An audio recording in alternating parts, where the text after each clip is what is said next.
in the building. As you know, it's your boy Toe Tags. We got Cat, we got Kaz, we got Lay in the building. Yo, dude, you guys excited? Tomorrow starts the first episode of Moon Knight. So fucking excited, bro. Oh You know, my God. like I'm hyped for this shit because I'm hearing a little bit about this character. I'm like, yo, this character's different. He got some shit going on over here. Shout out to the Cubans. Shout out to the Cubans. Big shout out to the Cubans. My man Oscar Isaac holding it down for the Caribbean. Let's go. That's it. Shout out to Guatemala too. Shout out to Guatemala. Word. And for all the Cubans. Hey yo. You know what I'm saying? We got that in there. The real Cuban. That's right. The real one. The only one you need to worry about. The only Cuban. All right, Ramon. Before we start, I just got to say, at the current moment, I'm trying to get up to 88 miles per hour. I need to generate 1.21 gigawatts. Yeah. That's why it's important to have that hair, bro. You see, I think it looks good. I used to rock the little fro like that, as lead, all curled up and gelled, so have it all pointy like that. This is more of a frown than a fro, but all right. Yeah, it looks good. At least you got hair, bro. I am about to, son. I promise y'all, I got about maybe 6 months left before this is all gone. Look at that. Look at this whole thing is gone, dude. Look at that. You just have an island. That's fine. I haven't shaved in like a week and a half. My head, and you see, it looks like I'm freshly shaven. Yeah, I'm gonna have to start doing that, bro. Like soon, I got like 6 months. That's why I want to hit. I want to hit the gym. I'm gonna get fucking brolic. I'm gonna fucking grow the beard, and I'm gonna shave the head. I'm gonna look like a straight Miami boy. I'm not proud of that, but I'm gonna do it. I just want to say, I love you three. Can't wait to see you in G.I. Jane 2.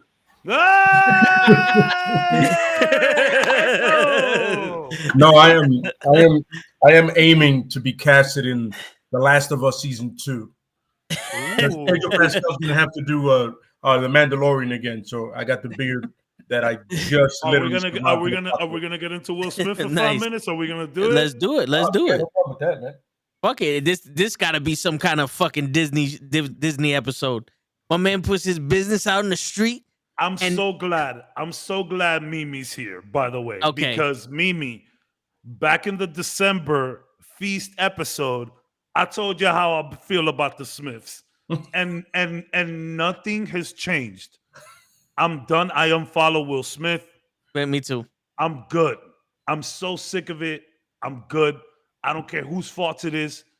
Jada is the puppet master. Will was legit laughing at that joke. And then Jada looked at him like, you keep going, I'm going to fuck Chris Rock. He was like, I'll go slap him real quick. And then you're going to cry later. Like, Will, if you was really about that life, you would have pulled up after. Like, yo, Chris, dude, you know what's wrong with my wife, bro. And Chris would have been like, yo, they told me that, bro. None of that shit needed to happen. Will thought he was going to do that to look cool. And there's just more memes now. Yeah, bro, I'm done with that entire family. I've been done with that entire family. Mimi, I'm glad you're here because you know how that rant went. Word. Nah, yo, for real. He should have smacked August. If he would have smacked August, the kid that Jada was fucking on the side, then all right, yo, don't fucking talk about Jada because he's fucking everybody up. He's fucking everybody up that mentions Jada. So there's a precedent there. My man talked more shit about Uncle Phil's head and Carlton's height than Chris Rock said about Jada. But you gonna smack Chris Rock? Like, fuck out of here. Like, y'all work together. Yeah. Y'all black kings in the game right now. These are two heavily big-bodied names in the comic industry, in the comedian industry. Like, imagine a comedian getting mad at a comedian for a dumb joke. And I get it. Oh, fucking, it's alopecia, bro. Bruh, I get ripped on my hairline on the daily. And I ain't gonna lie, it hurts. It's a very sensitive subject, but it ain't that serious to get smacked up and shit. Look at Pro just said it. Remember when we talked about our hatred for Will Smith? We predicted the future. Bruh, I be calling this shit on this podcast, bruh. This ain't the first time I told you I'm done with that fucking family, bro. Fuck all of them. Word. It hurt. It's you see the meme of Wesley Snipes holding a gun, crying, like he about to shoot somebody and he like crying. My brother's keeper. Okay. Exactly. Yeah. That's me to Will Smith right now. I'm crying. Don't get me wrong. I'm not gonna disrespect everything that man did with Fresh Prince and all of that. And I Am Legend. There's a couple bad movies, but that's me right now. I'm holding a gun, crying, about to shoot Will Smith. I'm done. I'm gonna say 3 things here and just keep it moving. 1, I didn't give a fuck about that shit before. I didn't care about it. I didn't give a flying fuck. Fuck that. Fuck the whole situation. Like I did back then. I said, can we just move on from that? 2, 2 because he pretty much just gave everybody a pass to go up and smack a comedian in the face. That is a dangerous precedent putting up there for people. You know what I mean? And I'm not saying, certain comedians don't deserve to get their ass handed to them. It is an art form, but sometimes, you can't pass a line. But now people are going to be like, oh, Will Smith did it. And, people are stupid. Let's be real. Yeah. It's like, it's funny, ironically, in a Will Smith movie, Men in Black, individuals are intelligent, but people are stupid, dangerous. You know what I mean? Yeah. They're really dangerous. Like they one example and they go over above. And then 3, you slap me in front of all those people, you will not make it to that award. Nope. Shout out to Chris Rock for keeping it solid. I'm gonna absolutely destroy no charges. Chris Rock is a professional. Yeah, shout out to Chris Rock. Props to him, my man. There is no way you don't go to the hospital or the morgue after you do that shit to me in front of people. That's oh yeah. Double leg takedown and the number of bows and punches to the face I'm dropping with you. I might as well just choke you out too. It's funny because while you're unconscious. It's funny because Chris Rock acknowledges that it was a bad joke. He's like, brother, G.I.J. joke. Relax. It's alopecia. We go through that shit every day. Look, I literally started this podcast saying that my hair is done. I got 6 months left on this little 25% hairline that I got. Come on now. That's just, my man, that's a condition, and then it's just poor genes. You know what I'm saying? Nature was kicking my ass, and I decided to get in front of it. It happens. It's life. I'm gonna tell you this. I only knew about the whole entanglement shit because everybody was talking about it, and they made that shit public as fuck. Yeah, absolutely. That was the first mistake. Yeah. Apparently, this alopecia shit was well known. I never heard of it. That never reached me. It was like avocado just popped up at it one day, and now all of a sudden everybody loves it. Like I don't understand that. Like I don't. Wait. Everyone has always loved avocados. The problem was that Chipotle made it Hollywood. Nah, man, kale and avocado popped up out of nowhere.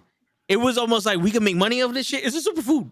Son, that's what the fuck happened. My favorite thing is that it's son, you don't eat avocado. Pork, just avocados. Pork and rice. Now you could have pork, rice, and avocado on the side. No. Here's the thing: that's fancy shit. I'm from the Bronx. You gotta stop. It's not just any avocados.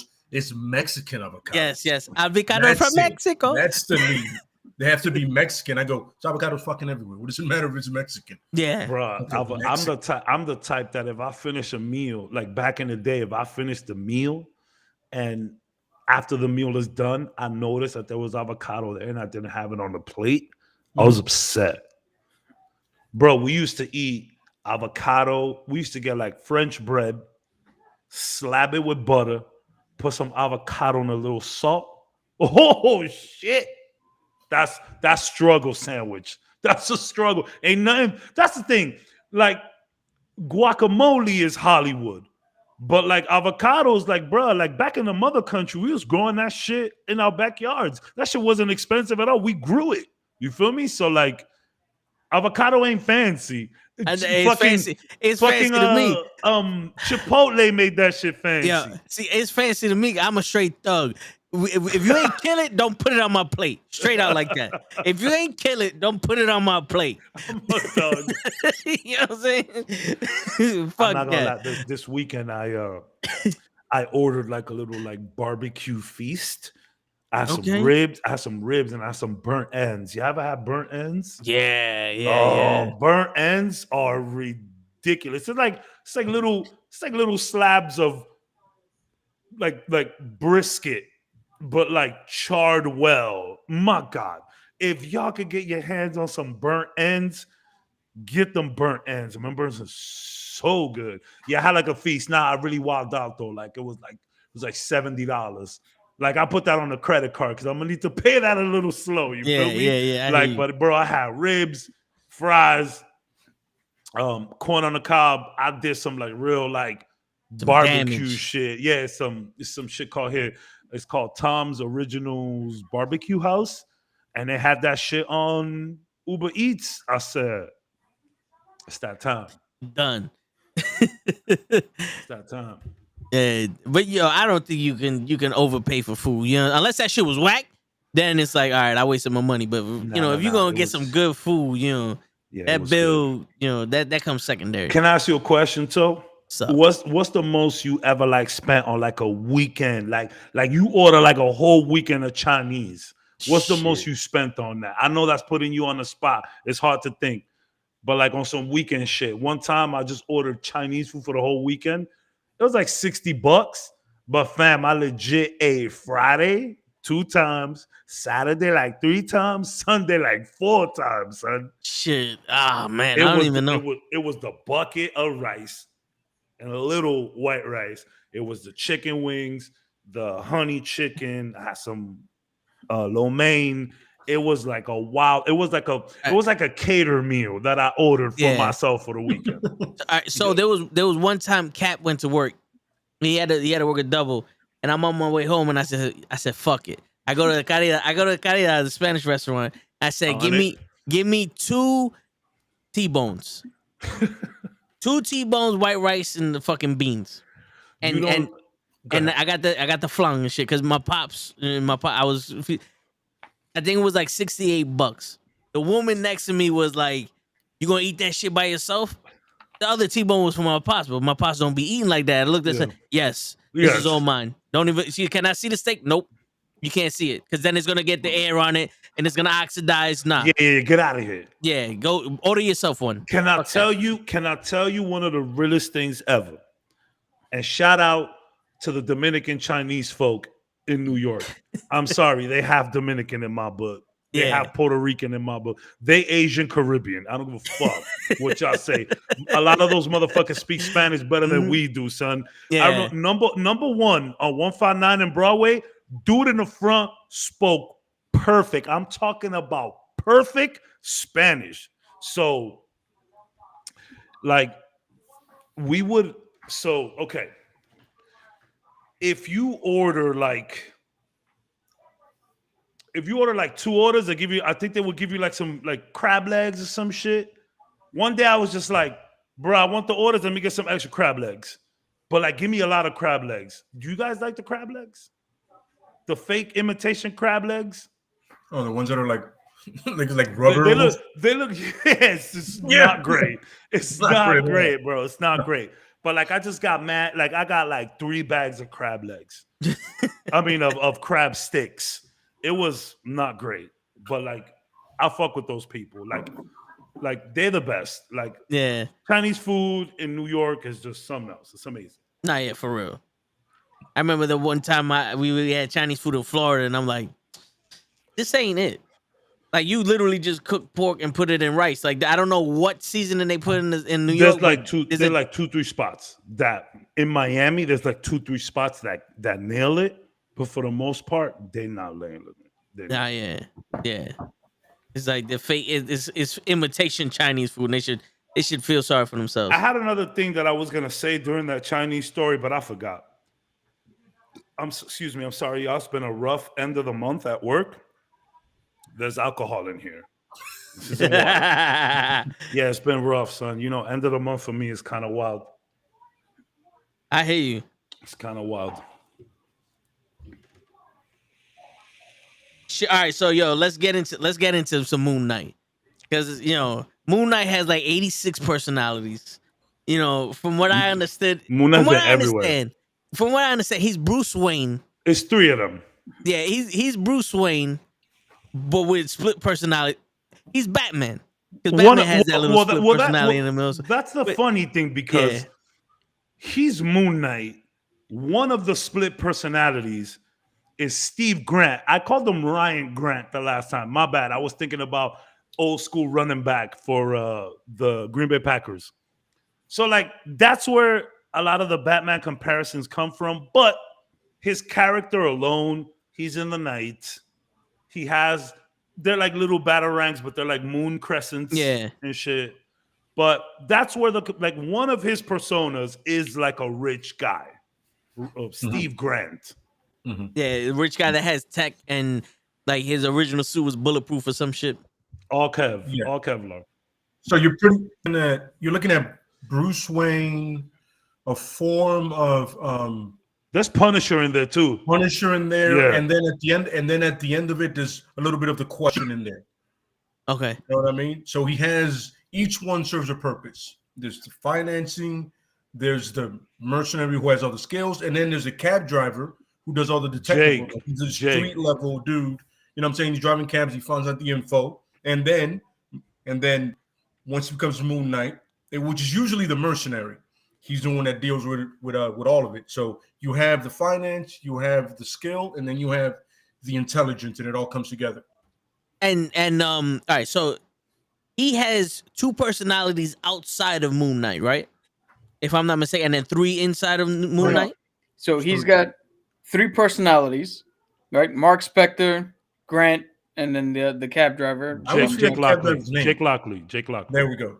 Yeah. And then he's got 2 personalities within Moon Knight. Yes. Where he's Moon Knight and then Mr. Knight. Mr. Knight is so cool. Is Mr. Knight Black Mask? No, so Mr. Knight is a fucking consultant for the police department. Yeah. And he helps them fight. He helps them figure shit out, and he fights low-level crime. Mm-hmm.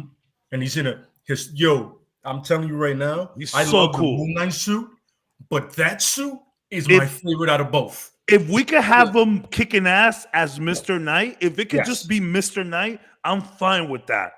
It's so badass, bro. I hope we're gonna see that in the show because they showed both of the costumes. We're gonna see Mr. Knight. That suit is so good, bro. What's funny is you said you compared him to Batman.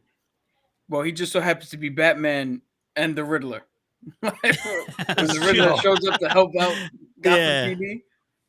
Just shows up in a suit, looking nice, like. It's such a cool suit. It's such a cool suit, and man. He gets the Moon Knight power from the god of something, right? From the Khonshu. Yeah, I thought it was Khonshu. Yeah. And so like did he die in God of Vengeance or something like that? So it's the Moon God of Vengeance, I believe. When he was again so my knowledge of Moon Knight comes all from the Midnight Suns. So back in 2017, 2018, when we first heard about Morbius, you guys remember that? Mm-hmm. That was 4 years ago that we first heard about Morbius. I don't even think we had heard about Blade yet. So Tom Holland, Spider-Man was in the MCU, and they were talking about Morbius. This is before Sony realized how much money you can make off a fucking Spider-Man. Before they were like, wait. It's like Red from Friday. He's like, it's both our bike, but we just keep it in my house. Like, that's what Sony basically did with Spider-Man. Like, it's both of ours, but, we keep them in my crib. So, before all of that started happening, we all thought we got Spider-Man in the MCU and everything was Gucci. I kept hearing about Morbius, and my, 10-year-old self was thinking about Amazing Spider-Man, the cartoon. Yep. When we saw Morbius, we saw Blade. So I thought there was gonna be some weird Tom Holland end credit scene where he finds a steak and some crosses, and we get Morbius and Blade. So my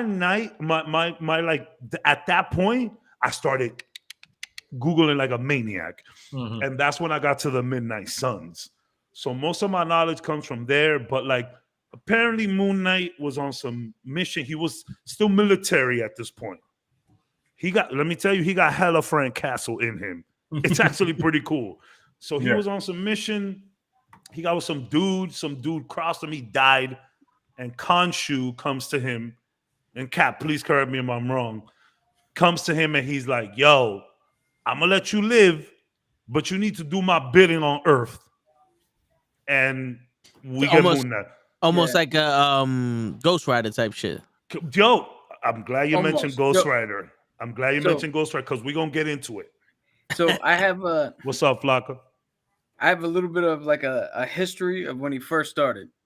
Because Marvel did something cool. And on the outset, you wouldn't think of it.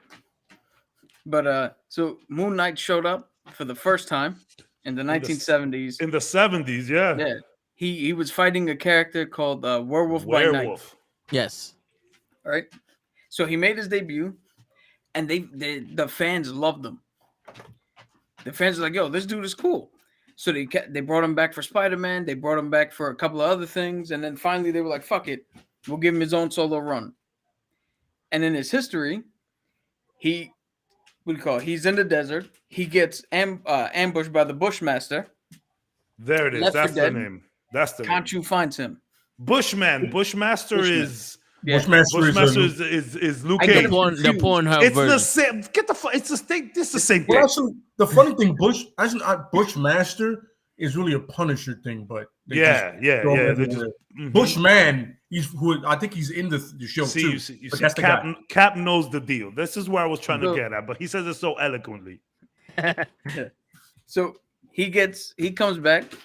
He had saved all of his money from his mercenary jobs, and he invested into different shit. So when he came back, him and his boy, who's a French fighter pilot, Frenchie, he's like his Alfred type, or no, he's more like his Lucius Fox. Okay, guy in the chair comes up and makes some of the weapons and all the other shit. So when he came back, he had buku money. This motherfucker's rich beyond belief. So he created the Stephen Grant, who's the millionaire, to roll in high society. Yep. He found out that he can roll and get dirt on the big fish, but that's not always enough. So then he created, he created the other guy, Jake, as the cab driver to get the low level guys, because sometimes you need to do the first thing before you do the second thing. My favorite of his personas. Absolutely. It's just a cab driver. You feel me? Yep. Like, yeah. Everybody talks to the cab driver. Everybody does. It's like a barber. Yo, what would you say if the cab driver in Deadpool was him? Had his name. And that's how they connect Deadpool into the MCU. No. Because he's not a different person. I gotta wait how those that would be crazy. Like, I've been talking to this guy the whole time. I know this guy. He's a shapeshifter. So he had those three personalities and Moon Knight. And he literally, in trying to keep all of his shit together, he broke mentally and almost conjured up what they call it, multiple personality disorder. It's not something like, oh, he had it and all this happened. No. He lost track of all of the shit he was doing himself, and essentially just gave it to himself and fucked his own mind up. Shit. So then he was hired by this thing called the committee. All right. And you find out that the committee is sending him after this guy, after some person. He catches him, hands him over to the committee. When he finds out that this dude is going to be used as a weapon, he breaks that guy out and he fucks up the committee. Now, what Marvel did was cool. The whole run where he chases the dude and gets the committee and all that, that's his fucking appearance in Werewolf by Night. Yeah. Moon Knight's origin. They circle back to it. His first appearance. It leads in to his first appearance ever. When I was looking all that Midnight Sun shit up, I saw that. That's really cool. That's masterclass for Marvel. That was really cool. Now, here's what makes him different from Ghost Rider. So after that, he broke out Werewolf by Night, stopped the committee. Bushman beat the shit out of him, broke his legs. Yep. He spent so much money on painkillers and antipsychotics, he went broke.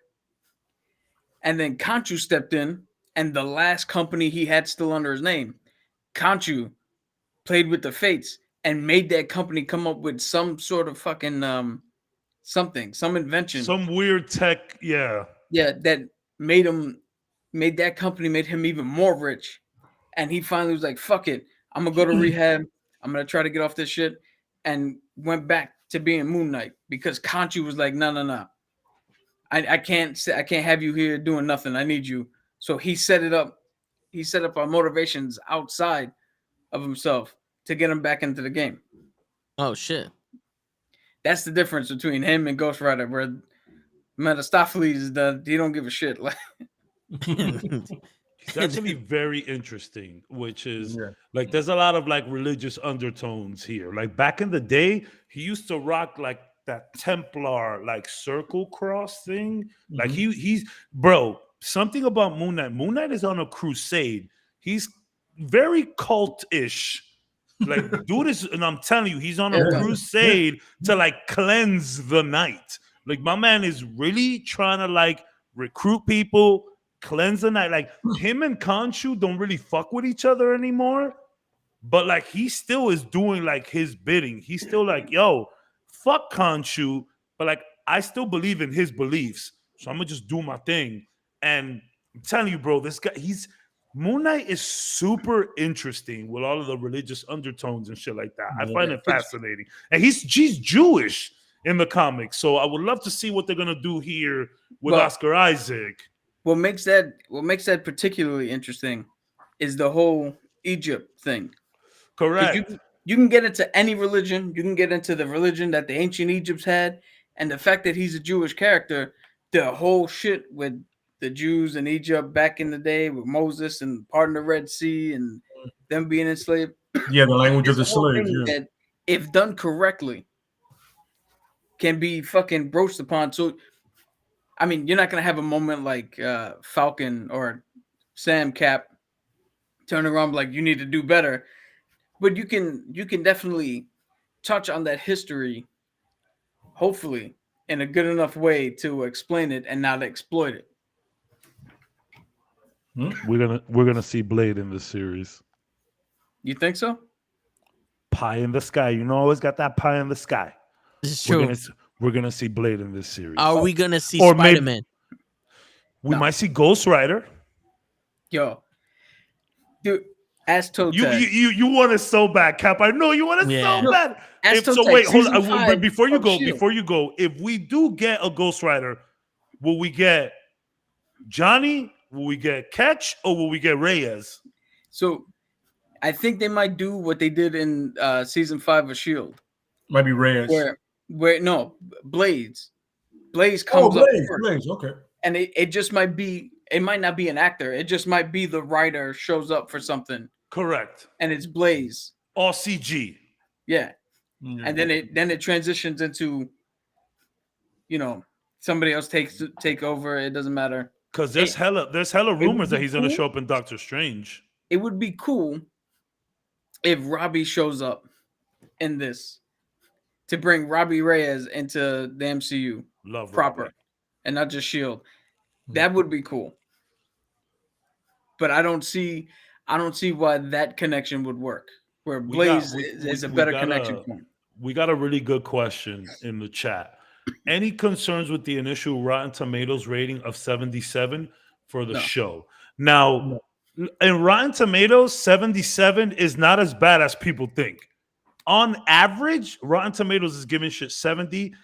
Is that audience or I mean, it can't be audience yet. When it comes to Rotten Tomatoes, Metacritic, all of that shit, I wait for audience. And regardless of that, bro, how and I'm pretty sure you guys can weigh in on this. How different were all of the shows? Some people love WandaVision, some people love Loki. We personally, I mean, I know me and Le at least, we love Captain America Winter Soldier. And that's like the one that people like the least. Yeah. So I really I know people feel a certain type of way about racial shit, religion shit, and all of that kind of stuff. I'm very interested to see the religious side of all of this. And I'm not I'm a spiritual person more than anything. I'm like, my faith is very weird. There is faith there, but it's weird. So I want to see how they go into this. I love how they tackle faith in Daredevil. So I want to see how they do it here. You know the difference. the difference with the TV shows is that the movies were all their own movies connected through one or two different tunnels. You know, either it's the end scene or this happened at the same time as this happened. The TV shows were connected in the fact that they're all MCU. So they're happening, we already know. But every TV show was different, right? Where they had their own vibe and everything. But the difference between Captain America and Winter Soldier was that was the only one that definitively told you there's change in the MCU. Hawkeye 100. was still Hawkeye, and he's training a girl, and you introduce Kingpin. That's what everybody wants. Winter Soldier and Falcon, there's no more Steve Rogers. Steve Rogers is gone. Sam is Cap. Breaking grounds. My Captain America is black. Yep. Let's go. Let's go. What's the woman's name in Black Panther? The army, the cinema. The Dora Milaje. The Dora Milaje is their own government now that they literally have jurisdiction. Yeah, they literally have jurisdiction wherever they are. Love it. And it's literally one of those like, this is what's happening now. You're not getting anything other than this. That's probably why people didn't like it so much. Not, there was a lot of racial tone in it. It's the racial stuff, bro. Yeah, it's the racial stuff. One, it was the fact that when they did U.S. Agent, he really couldn't connect with him until the end, where he was like, fuck the government. I'm just going to be my own guy. And then you have, there's no more Steve Rogers. You know what I'm saying? Like, there's no more Steve Rogers. Bucky is not a killer anymore. Mm-hmm. He's trying to mend for himself. You see the human side of Sam, and then you see the first black super soldier, and he's struggling with all that other shit. It was like Marvel said. Yeah, Marvel was like, we're not afraid to tell you that history in itself is fucked up. It's bullshit. And look at all the fucked up parts of history. Hit the bell for yourself. Hit the bell for yourself. Hit the bell for yourself. That's a great fucking point. Yeah. Great point, man. 100%. For real. So, like, to be honest, like, I think I don't want to speak for anybody here, but I think we could all pretty much say, like, fuck Rotten Tomatoes and what people think. And to answer your question, Dumb Marks. Yeah. It's funny because Dumb Marks feels it too. He said it was super deep. It was, and it's like, and that's the thing. I speak to so many people about it, and it's like, even as a Latino, even I'm a darker shade than a lot of fucking Latinos. You feel me? So I like, if the police stop me, I'm a black man. I'm not white. You feel me? So like, even as that, like, not realizing what was happening this whole show, and when fucking Falcon says, well, you know what, Bucky, maybe you and Steve will never understand why I'm denying this shield. You guys just won't get it. And that's when I was like, oh shit. So even that, like, so it was deep, there was layers, and I'm pretty sure the way we view things, we're gonna find some of those layers in here. You know what the crazy shit is though? Rewatching it, you learn the shield for Sam and everyone else was a symbol of greatness for America. The shield for Steve Rogers and for Bucky was the symbol of a good human being. Yeah, it was what someone needed to inspire. It was the leader of basically the nation and the country at this point. Like, now for Sam and the culture and all that, it's hard to believe that because throughout life they tell you ain't shit. Yeah. So for you to be handed a symbol of the country, you're seeing the country rejecting you. With Steve Rogers is like, no, this isn't a symbol of the country. This is a symbol of a man, of a good person who's willing to stand up for good no matter what. And I see that in you, Sam. Yeah. There's no race involved in that situation. You really think that's not better than WandaVision? You really think that's not better than WandaVision? Man, fuck that. I mean, and I know Cap agreed with me. How many times have we not said here that Captain America is only Captain America by name? Yeah. You know what I mean? He is about the human dream. Pretty much, I remember what Optimus Prime said, every sentient being deserves the right to be free. Yep. And to pursue their life. I don't care if that flag is in front of me, behind me, next to me, whatever. I'm here for human decency and rights. I don't care what country they're from. I don't care what creed they are or race. It doesn't matter to me, what religion. I'm here to help the people that can help themselves. They help them achieve the best of who they are. And that's all Cap saw and said. Great question, Dumb Marks. Really good question. Oh yeah. One more thing about the Captain America show. The reason why U.S. Agent wasn't a good pick is because he was Captain America already. You know what I'm saying? Like his qualifications, what he did in the army was like, all right, you would have been Captain America if we gave you the super soldier serum when you first started out, because that's who you were. You already finished. Like, this is a guy at the end of his rope dealing with the shit that he had to go through. He already had PTSD. There's no way in fuck that you give this guy the mantle and he has to relive everything that he's suffering from with the PTSD.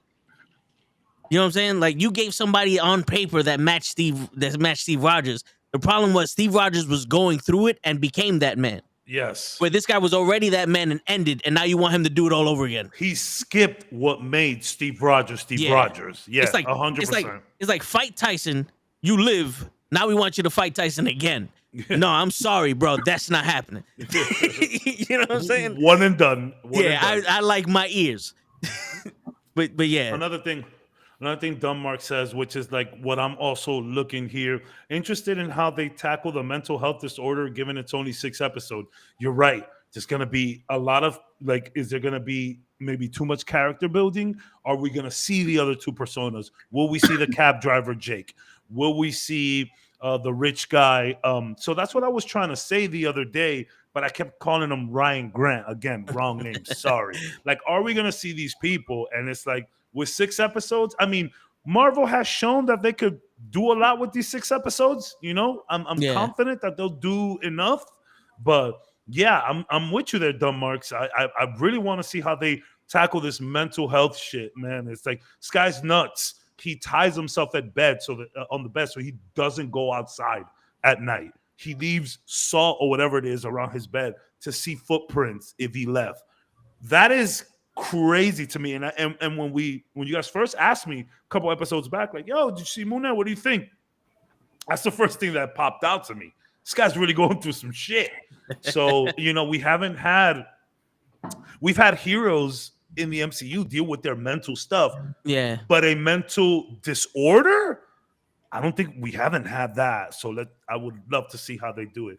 Like, there's that game that came out. Senwa is the main character. I forget. It's literally about a girl who has mental disorders, and like the game is created for you to put your headsets on so you can hear this like crazy voices in the back. Man, what is the name of that game? Senua something. That's the second one. But like I would love to see how they make us like feel that, and I hope it's not distasteful, and I hope that people going through this kind of shit can like stick to this and have their own champion. You know what I mean? Kind of did something similar with the Green Goblin. Oh, for sure. Even Wanda, Wanda, I would say. Yeah, because she was going in and out of reality when, you know, she was taking over the thing. The escapism was there for sure. Yeah, no. I just hope they don't do what they did with Boba Fett. Don't, like, they keep Boba Fett was like 8 episodes of him going back in time. Like what happened before the current events. It's like, all right, we get it, bro. If you got to go back in time, do it in the first 20 minutes of the first episode, and let's get it moving. Let's get it going. You know what I'm saying? Because anyone can relate to the 5 different characters this guy has to play. You know what I'm saying? And if you show them early enough, or like you show a couple, and then at the end of the episode there's that cliffhanger because now a new one came, it's like, all right, yo, this shit is dope. But it has to be mostly him. Yeah. I can see this show being like a one-man show with, you know, guests coming in and out every once in a while. You know? Blade.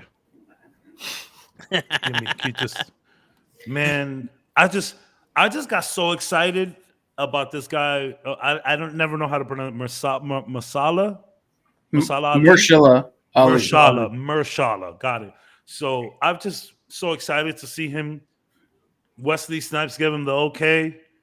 Like, I need to see this man already, bro. Give me a hint of Blade. Just you feel me? Just give me a little bit of Blade, dog. Just a bit. Hey. So I mean, you know, Marvel, you know, these shows, there's always like a big reveal. It's funny because in WandaVision, the big reveal was, I mean, Agatha, I guess, was a big reveal. Oh, yeah. And but White Vision was Yeah, also that was the worst kept secret. I think the big reveal was the book. It was honestly the book, because the book leads to Multiverse of Madness. That's interesting. Between Doctor Strange being a complete doofus, let's be real. The man's a surgical genius, but he's an idiot when it comes to common sense. With somebody that knows it tells you, yo, don't fuck with that spell, because I am the Sorcerer Supreme now. Remember that? Not you. Yep. I have the thing now. I like, hey, it's me. It's like Eddie Murphy. I'm the guy. You're not the chosen one. It's me. So you know what I mean? Yeah.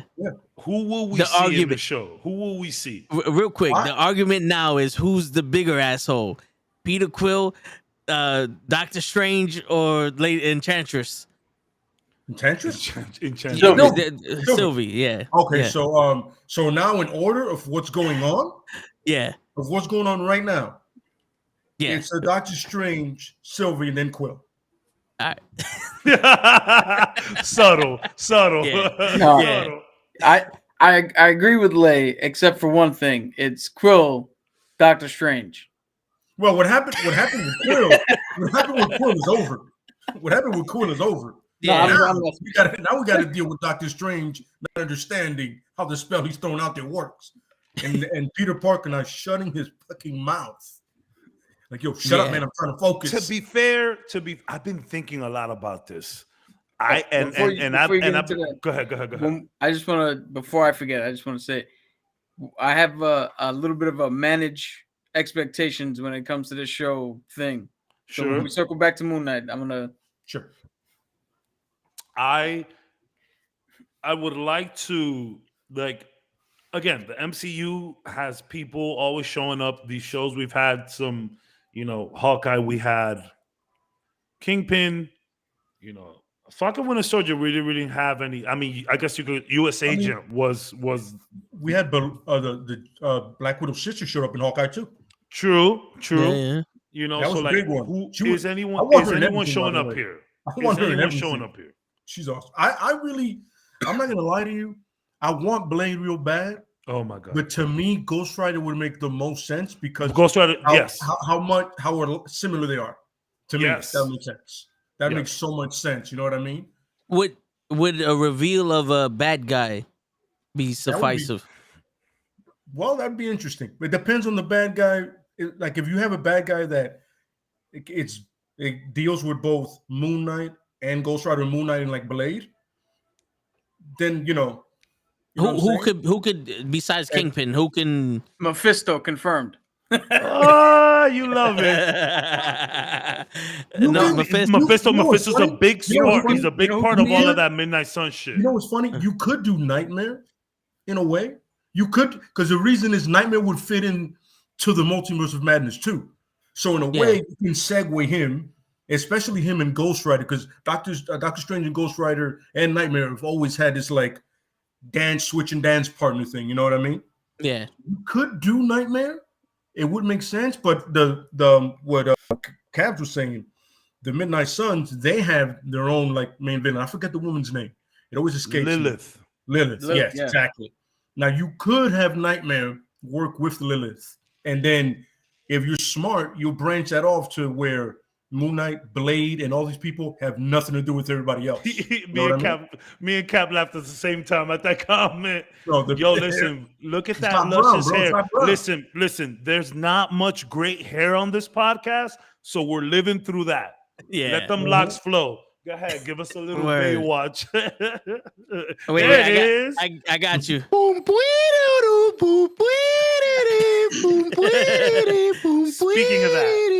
Speaking of that, I was in the Knucklehead YouTube, and I was just watching old clips. Same here. And I do that shit often. It's scary how often I go back to the wrestling podcast, to the Tone Show. Like if I'm doing something in the crib and I just need some noise in the back, I put the podcast on just to hear funny shit. And I went back to the to the feast and Christmas, or was it Thanksgiving? It was Christmas.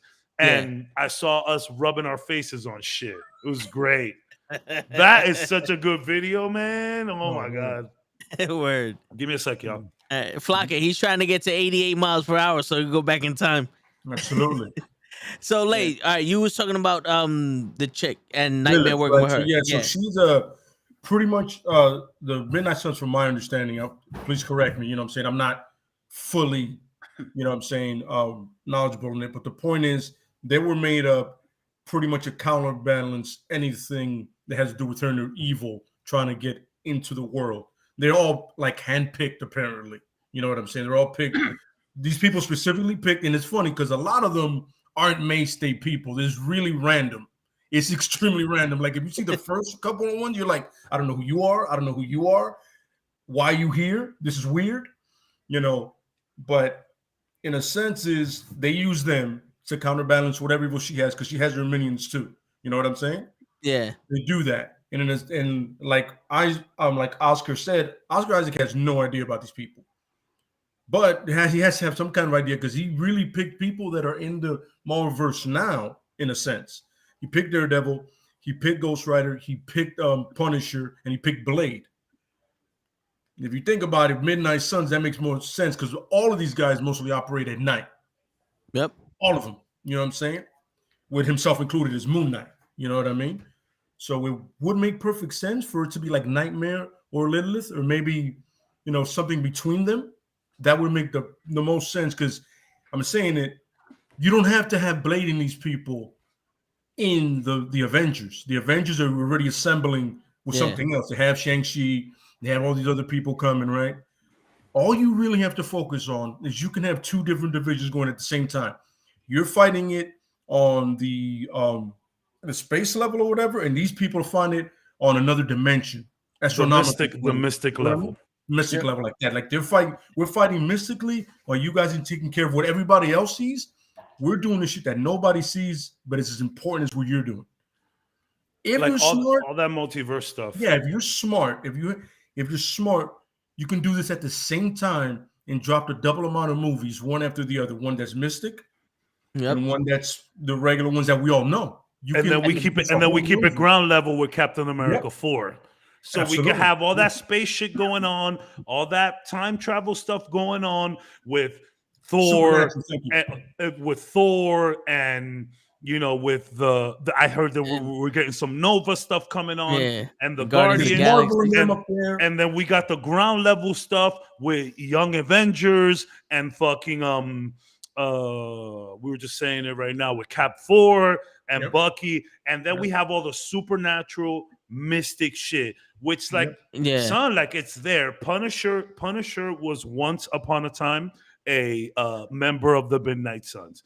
Ghost Rider, there's been so much Ghost Rider shit. I promise you, whenever we start talking to a celebrity about MCU stuff, it's because it's gonna fucking happen. Like, these guys aren't stupid. They got the medicine, they got the recipe already. So we've said it here plenty of times. You got 3 divisions going on at the same time: space, ground, mystic, or supernatural, and the God shit with the Celestials and the Eternals and shit. You know, I consider that space stuff. Yeah, but I mean, that'll eventually cross over into them being. It's gonna be like Omega level. Yeah, it'll come to it. But the point is, when you can have all of it happening, and then you get to the point where you're pumping out all those movies if you do it right.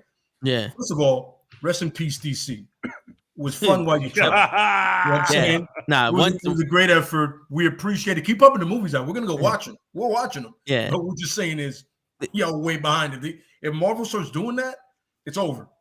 No, DC's death it's date. Like a done contest. You're like, yo, it's like Vince Carter going, it's over. Yeah, it's over. We're done. DC's death date was Batman vs Superman. The day after it released, DC died. Oh my god. That was it. Yo. That was it. They killed any chance of having a fight. DC still has really good animated stuff though. Like they're the kings in that. They're the kings in that. Like, that's true. We can give them that much. His Toe's gonna love this. So I used to say that wrestling died. Survivor Series 1996. The minute Howard Finkel said, and their team partner Rocky Maivia. Yeah. So DC died at the exact moment Superman said, "Save Martha," and Batman went, "Did we just become best friends? We became best friends because our moms remained the same." Yeah. I cannot not agree with that. I cannot not agree with that. So but that's what I'm saying. If you can spin it properly, you can literally, and then you can really fashion your shows and your movies into those three different things. Where you can have D-level character, like you can have Mr. Voodoo. You can literally have Mr. Voodoo have a show, and Mr. Voodoo is an African American. Guess what? Voodoo practitioner that is sometimes on the level of Doctor Strange. And where does he reside in? Take a wild guess what city he resides in. Just throw it out there. Take a wild guess. Nolans. You know what I'm saying? Nolans. Okay. Yeah, Nolans. You know what I'm saying? So there you go. Man. You know what I mean? If you do it right, there's no way you can go wrong. They can also introduce Cloak and Dagger, because aren't they in Nolans also? Absolutely. You can put whatever you want. Whatever that show is that they did. Son, all of this vampire werewolf shit could lead to the son. You can have Hannibal King make an appearance here. Yep. He was a part of the Midnight Suns for a bit. Yep. Here's the funny thing. I've been hearing rumors that if Ryan Reynolds does make an appearance, it's going to be Hannibal King. And not Deadpool. I've been pieing in the sky and all day with Moon Knight, son. Him with the shipwreck beard. I want to see him with the shipwreck beard. I'll be like, perfect, son. I've been on this Midnight Sun shit. I brought it up plenty times here. I've been researching it for the last 3-4 years. Ever since it started all this Morbius stuff, like we could bring in Hannibal King. Yo, how good would that be? And you know what? To be honest, he could do both. We'll have him in the mask as Deadpool. And this is where he could be real Ryan Reynolds like. And then Hannibal King, he could still be Ryan Reynolds, but just a little bit more chill, a little bit more serious, a little bit more Amityville horror. Because let me tell you, Hannibal King is like all mystic. He came out throughout that whole Dracula arc with Wolverine, bro. They were trying to get this shit, bro. They were trying to extract blood from mutants with healing factors so that vampires can essentially drink and heal at the same time and just be daywalkers. Just the vampires just walking amongst everything. And Hannibal King was at the forefront of stopping all of that shit. If we can get Ryan Reynolds, Hannibal King in Moon Knight and then lead to some Midnight Sun shit, okay, but we have a lot of that happening. We had Thunderbolts. We got Young Avengers. When are we going to see these groups, though? You feel me? That's like 3 years down. Yeah. Real quick with the Hannibal King. He can be Marvel's proxy for Van Helsing. Mm-hmm. Oh, hell yeah. Mm-hmm. Hell yeah. The vampires are coming. The werewolves are coming. What's good is that in certain runs of the Midnight Suns, Doctor Strange is the one who recruits everybody. That's why it makes sense. You don't need to put Doctor Strange in the Avenger movie if he's off with the Midnight Sun, because he's taking care of the threats that the Avengers don't know about and are vastly underpowered to fucking deal with. Yep. Because sometimes, I don't know if you noticed, sometimes your cosmic energy won't kill a fucking incorporeal ghost. Yeah. So you need a writer or somebody who deals in the fucking occult. And there's hella rumors right now that we might see Ghost Rider in Doctor Strange. Now, I'm almost getting sick of all of the who we're gonna see in Doctor Strange, but like apparently there's a lot of cameos coming up. So we'll see how that goes. I'm gonna laugh when there's like 4 cameos and the whole movie is just about Doctor Strange. Exactly. There's gonna be Professor X. So some dude made a fan-made drawing of that image of Doctor Strange looking at that console. The Illuminati? Council. They didn't call it Illuminati, though, but at that council. And they made silhouette figures all sitting in the chairs. And everybody went nuts. And I'm like, first of all, did you watch that trailer? There was like a few chairs missing. But they put a real like pixelized kind of broken down image of Captain Carter and her, the British emblem on her shit. And then they put a Reed Richards. They had a fucked up looking little 4 there. And I'm like, y'all, it's a fan make. Relax. But I need to see what's happening in Doctor Strange. And like it's funny because Doctor Strange, we've been getting hints at the mystical side of stuff for quite some time. In Doctor Strange, we actually see I always Minotaur, the horse dude. I forget his name all the time. Dude is a centaur. Centaur. Is a minotaur. Yeah, so like we're getting to mystic stuff, you know. So let's see it. I'm ready. I'm just ready for Blade. God, I'm ready for Blade. I just need to see. I just want him to be good. I want him to hold it down because Blade is the creator. Blade is the originator of all of this shit. How would you feel if Moon Knight's talking to a therapist and you never see the therapist, and towards the end of the show, you just hear there's always a motherfucker trying to ice skate uphill, and it's Wesley Snipes is the therapist. It's funny. It's funny because he talks to his therapist all the time. The Avengers legit, like, yo, you need to talk to this person. You need to talk to this lady. You are messed up. Talk to this girl. Yeah, so he does that a lot. That'd be a cool thing. But what would be cool to tie it all together if the therapist he talks to is the same one Bucky talked to. Yeah. Okay.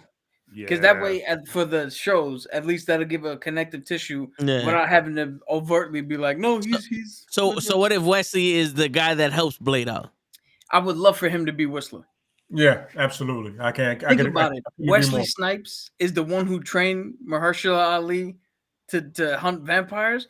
That's fucking genius. Blade trained Blade? Yes. Yeah. Let's fucking do it. Make it happen, baby. Make it fucking happen. I just hope, like, look, I know Marvel has had a point where they sort of can't miss.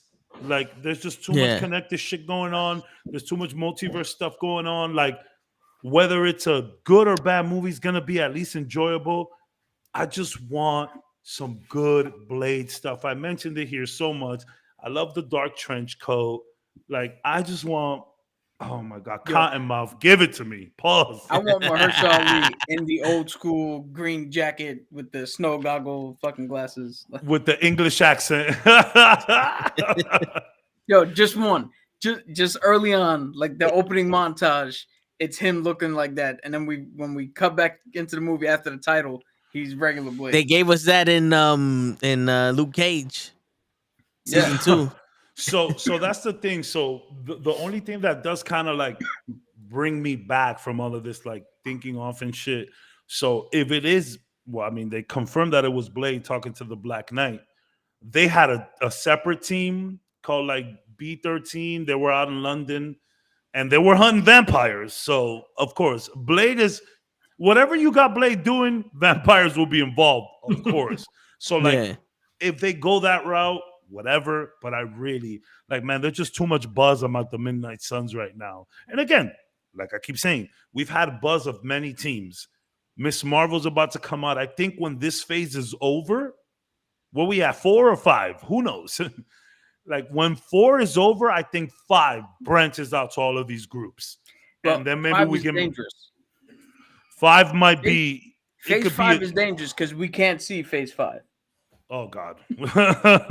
All right, so that's the end of Cap. That's the end of Cap being on the show. One scene. It was a good dad joke, but yeah, like I think once the Kang the Conqueror stuff finishes, maybe we can move to phase 5. Like, who is the Thanos of phase 4? Is it Kingpin? Is it Kang? So maybe when we finish this, we start branching out the teams and just please give me the Midnight Suns. It's Punisher. Yo, imagine John, Punisher, whoever you pick is Ghost Rider, Moon Knight, Doctor Strange. Like, hello. That's just good television. I don't know if you're aware of this, but 2K Interactive, they're making a Midnight Suns video game. Yeah. I've already signed up for the email for the. Put me down. Like, I am 100% playing this game. For the first time ever, you can make your own hero to fight alongside everybody. The minute I heard that, I was like, yo, here's $130 for the deluxe edition. I don't even know if they're going to do a deluxe edition. They might have to give me some money back. Yeah. Give me a statue. I will give you $600. Give me a statue. Give me a statue of Ghost Rider. Oh, yo, Doom, Dumb Marks. If you're gonna do the Mystic Arts, you gotta put in Dr. Doom. You gotta bring in some Doom. Yo, Dr. Doom was almost Sorcerer Supreme. You know what I'm saying? You want to talk about some magic and Dormammu or Nightmare or some shit? Like, didn't he make a fucking deal with the devil, Dr. Doom? Everybody does. Dude, at some point, everybody has to make that deal, or at least gets an offer. All right. So I want to circle back around to Moon Knight. Yeah, same. I want to talk about, because there's a couple of expectation things I wanted to put out. Yeah, you did mention that. So one, I don't think so. It would be cool to get into the whole religious thing, like you said. Mm-hmm. I don't think they're gonna do that. I think they're just gonna stick with the cultists. Okay. Well, okay. Especially with this guy Ethan Hawke there doing Arthur Harrow. So it's not gonna be like Daredevil, where it's like Catholic centric. Mm-hmm, it's just gonna be our religious view versus a cult view. Sure. The they brought up the multiple personality disorders. I don't think we're gonna get the rich guy, the cab driver, and Mark, because I think one, we don't need another Tony Stark rich dude. We don't need that in the MCU right now. But two, I think it serves the story better if it played out more like Memento, where we're watching one of the people, and you kind of get a hint of this in the trailer. One of the personalities is a down on his luck, sympathetic character that we can bond with, and he's struggling to keep himself together, and he is unaware for at least the front part of what else is happening. That way, the more he learns, the more we learn. We follow him, yeah. And you don't need the rich dude. You could do the sympathetic character, so that you don't run the risk of being offensive to people that have this disorder. Okay. It's kind of like Captain America, Sam. Yes, he's a black man wearing the stars and stripes, and he said that. And they had the thing with the cops where they stopped him and not Bucky and all that shit. But when he's given the speech, he said the line, but he was still talking for the totality of everyone. Sure. It wasn't a us and you. It was a I'm one. You think I'm one of them, but we're all in this shit now. Yeah. Everybody is one of them now. Yeah. So you could do that where it's not a. I think that's the better way to do it, where you touch on it, but you don't. But don't harp on it. But don't harp on it. You touch it. Like, don't harp. We're not going to sit there and try to actually go through, or better yet, we're going to show that somebody who has something like this is capable of doing things, can be a member of society. You know, one of those routes where we're not trying to get clinical with it, because then you run the risk of. So let me ask you. So it's just Mark Spector the entire time? No. From what I've seen in the trailer, it's Steven? Yeah. It's Steven. For the most part. We're following him. Okay. The one who used to be the rich guy. The rich dude. Who's now the poor dude. Which makes more sense, because think about it. If we came into this, right, and he already had money, and he already had gadgets, and he already had all this shit, we would be like, this motherfucker's Batman, and we wouldn't give him a chance. True. Yeah, that's the first thing I said. If you follow him, if we follow him as somebody who down on his luck, doesn't have money, struggling to keep his life together, like so many of us are, we can latch onto him. And then at a certain point, one of the other personalities reaches out to him, or somehow he figures out, oh, you mean to tell me I had access to all this and I didn't know it? Then from that point, you can jump off with, now he's got money and resources, but he only learned about it at the same time we learned about it. So it's a more natural way to get into all of that shit. Which leads to another great question from Dumb-Marks. Is this show given the character best suited for multiple seasons of a show? I feel not every character has to be connected in a movie. So I know that they just canned WandaVision 2, season 2. They just said that they're not doing it. So I don't and Loki season 2, we haven't heard anything about that. So I don't know if I don't know if but I don't know if they're gonna go that route for each of the shows. I know they just canned WandaVision. I read that. You wouldn't need a WandaVision 2 because you should get your closure at the end of the Multiverse of Madness. Sure. And then the second season of WandaVision would be what? She's out of Westview. She's like, what if White Vision tries to hook up with her? You want to see another episodic show with her and White Vision? Like that would be the one that people were like, this shit's fucking garbage. I would be cautiously optimistic. Yes. But I mean, I don't know if they're gonna do more double seasons. But you're right. I mean, but okay. So like, would it be Dumb-Marks? Would it be a situation where we have a new personality every season? That might be a little weird. What, for Moon Knight? For Moon Knight, a new personality every season. Moon Knight can. That'd be kind of dope. A little Moon bit. Knight can run well into at least 2 seasons. Because I like the question. This whole first season, he's learning about his situation. Yeah. Then the second season, now I know what the situation is. How do I deal with it? Those are your 2 arcs right there. Yep. Blade and Knight Rider, or Ghost Rider. Yeah. Fuck, if you want to throw David Hasselhoff in there too. Fuck it. You know, Amen. he was in Guardians of the Galaxy too. Fuck it. He's already MCU. He's Nick Fury. Yo, I would not mind if he showed up in Multiverse of Madness as a variant. I want that so bad. Oh my god. I want that so bad.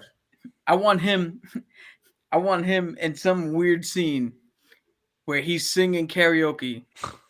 And the video that's playing in the song he's singing is the fucking Berlin Wall coming down. Oh my god! Oh my god! So what do we think about this Arthur Harrow, Ethan Hawke's character? Because we mentioned the cultist shit. Like, what do you think about that, Cap? So in the comics, he was like a one-off villain, like some weird scientist dude. And was he even like a Moon Knight villain, like per se? Yeah. Like it was his, or was it someone else's? Okay. No. He might have appeared somewhere else, but he was a one-off like Moon Knight guy. So yeah, they're putting a lot of eggs in these baskets of him though for a one shot. No, because he's the perfect character to make a villain of a whole series, or the Veil villain, as I call it. The guy who's you think you're supposed to be fighting when all along it's the other guy. He's perfect because he's so obscure. Is the Mandarin? He's not that, but a cover for the big villain. Yeah, but you can change him however you need him to fit the story, and it doesn't matter because he was in one comic as a fucking scientist. You didn't do it for fucking 80 years, and now you're changing him. Yeah. Because they have. I know Bushman's in it, so is Midnight Man. You know what I mean? And he'll probably deal with him one episode or something like that. You know. Now, do the different personalities have different bad guys? No. Because I mean, like, it would be weird, like if the rich, like the suited knight, Moon Knight doesn't fuck with Kingpin, but the badass one, the Batman one, fucks with Kingpin. He starts to question what's real and what's not. So there could be situations where he fights one guy, maybe he doesn't remember the next day. So here's how I think they actually do it. So Mark Spector, because he's a mercenary, he has people that are after him for that lifestyle. Stephen Grant, as the rich dude, because he's rich and he's dealing with that part of society, he has enemies from that world. The cab driver is low life. He's got enemies in that world. Moon Knight has his more spiritual enemies and all of the shit he goes after. Mr. Knight, because he's a consultant and a low level like crime, he can have those guys. So in a sense, every personality does have their own villains. So Moon Knight, Mr. Knight could go after Fisk, while there's a bigger threat, and Moon Knight shows up for the bigger threat. In a sense. So they should have changed his name to Smoke, because he got all the smoke from every level. Oh no. Moon Knight, he doesn't want the smoke. He creates the smoke. Yeah.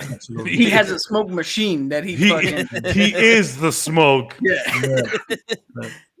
Remember, he said he wears all white because he wants them to see him coming. Yeah. Yeah, he'll take a punch to deliver 5. He has no problem.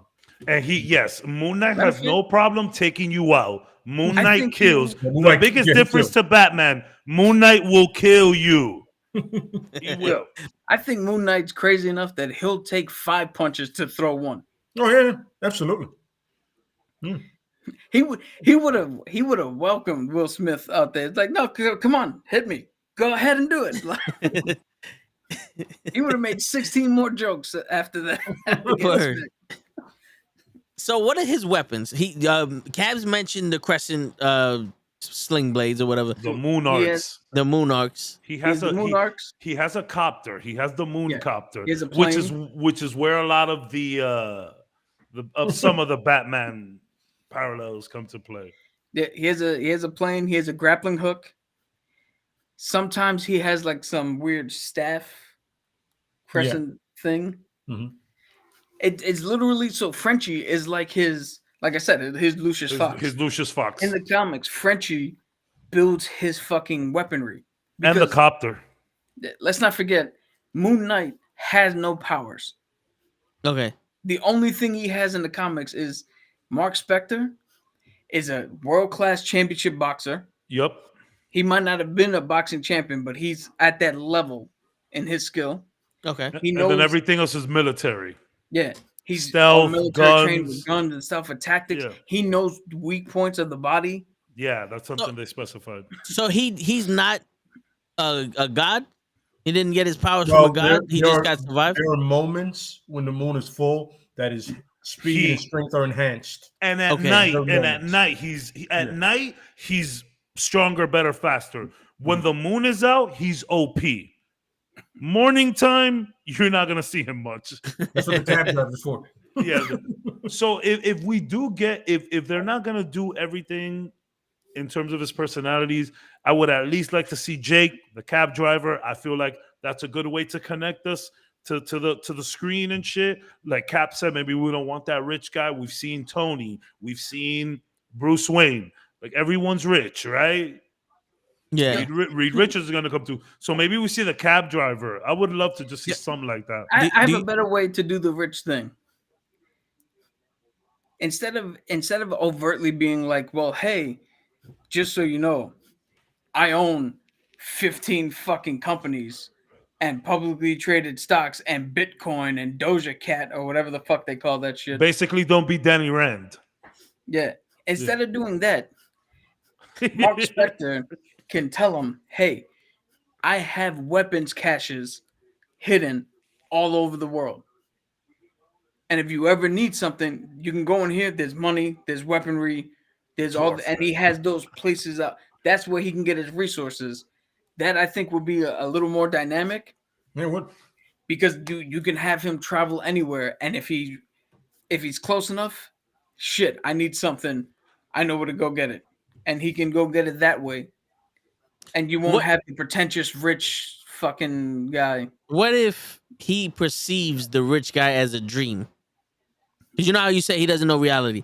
Like the rich guy, like he dreams that he's a rich man and does all this crazy shit. So and we think it's a dream, and then that's part of the character. Like at the end, like he starts blending all of this shit in, doesn't even know what's real or not. He doesn't even he starts to question whether he was ever in the army, whether he did all of that shit with Bushman. He really starts to have these conflicts with himself. So I think that's why it would be interesting to touch on it. But yeah, it is a sensitive subject. Again, Marvel knows how to do these sensitive subjects, but mental illness is so prevalent. I don't know. Because I feel like you would start out with him being rich, and having the mental breakdown. But see, you know what I'm saying? Just the only reason I don't want to start out with him being rich is because I don't want people to go, hey, they just did Batman. Marvel just did Batman. Which will happen. I want him to establish himself as a fully fledged character. And then you could bring all the other shit in so that we knock the comparisons out straight out the bat. That's just me. I mean, Marvel is obviously going to do whatever they did. They've already done it. But that's how I would do it, to stop comparisons. Because what's the difference between him and Daredevil? Nothing. Powers. Like, they're both guys. They put on weird fucking costumes that have religious overtones. They beat up people in the street. Like, you got to establish him as we got to find a way to connect us to that character first. And then you can throw in all the weird shit that he has. The quickest way without us, good. The quickest way for us to connect to any character in the MCU is to put him in a hallway and have him fuck up 12 to 15 people. You put him in a hallway fucking up 12 to 15 people, raid style, you got us. That's it. It's fucking magic in a box. You know what I'm saying? Would you? I mean, if there is a guy to do it, Moon Knight is another guy to do it too. Yeah, you know. Now, would you be surprised if out of nowhere you see Moon Knight for the first time and somebody just goes, "Well, he didn't wear the right color pants"? Reference to Deadpool. You know, it's like, is that Deadpool? Is that Deadpool? And you know, he hears it, but he's like he thinks he's going crazy, like it's another personality, but it's really Deadpool. Because if you have somebody with split personalities and he thinks he's going crazy and doesn't know what's real, why wouldn't you have somebody that can break the fourth wall? Why couldn't he be able to hear somebody that can break the fourth wall? It would make sense with his character. He often looks at himself in like mirrors and it's like kind of studying everything that's going on and shit. So yeah, I do want to see a scene where Steven and Mark are talking to each other. You know, like there's literally, he's like, is Oscar doing one voice and another voice, and he's like, you understand, like he's finally understanding. You understand we're the same. During the day, it's you. At night, it's me. Do you understand what I'm saying? You know, I'm hoping to see that, because it'd be a great thing to see Oscar do both roles and then get those two personalities out there. Yeah. I meant straight off the bat. Oh, straight out the bat. A whole panel of Hispanics. My English is not so good. It's not so good looking. Yeah. Mi inglés es un ching malo. Yeah. Yeah, whatever he said. Sí. Es mucho, mucho, poquito. What? Okay.